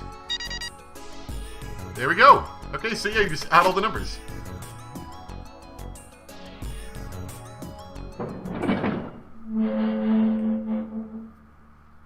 You found it!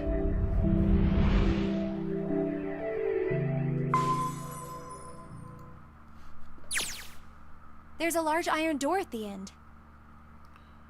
Oh, and it took me out of the it took me out of the novel screen again. I hate that they do that. There was that transition before that I missed, which must have been when it decided to auto transfer me out of the ADV or whatever. Anyway, we're gonna stop off there for today. If I'm not mistaken, next time we should be able to finish up this route, and assuming it doesn't happen, if it happens like really early, then we'll come back and like play some more in another route, you know. But for the time being, I'm gonna stop there. But so far, yeah, I hope you guys are enjoying. I'm still having fun. Sorry it was so long between episodes. It ideally shouldn't be. It's just been really busy at work lately, and so today was my first day off ever since I came back from my vacation where I took 7 days off, and that's kind of why that happened. But anyway, hope you guys enjoyed so far. Thanks for watching. Hopefully we don't have a stream drop next time. But I will see you next time for some more Zero Escape, 9 Hours, 9 Persons, 9 Doors, or 999. Have a good evening, guys.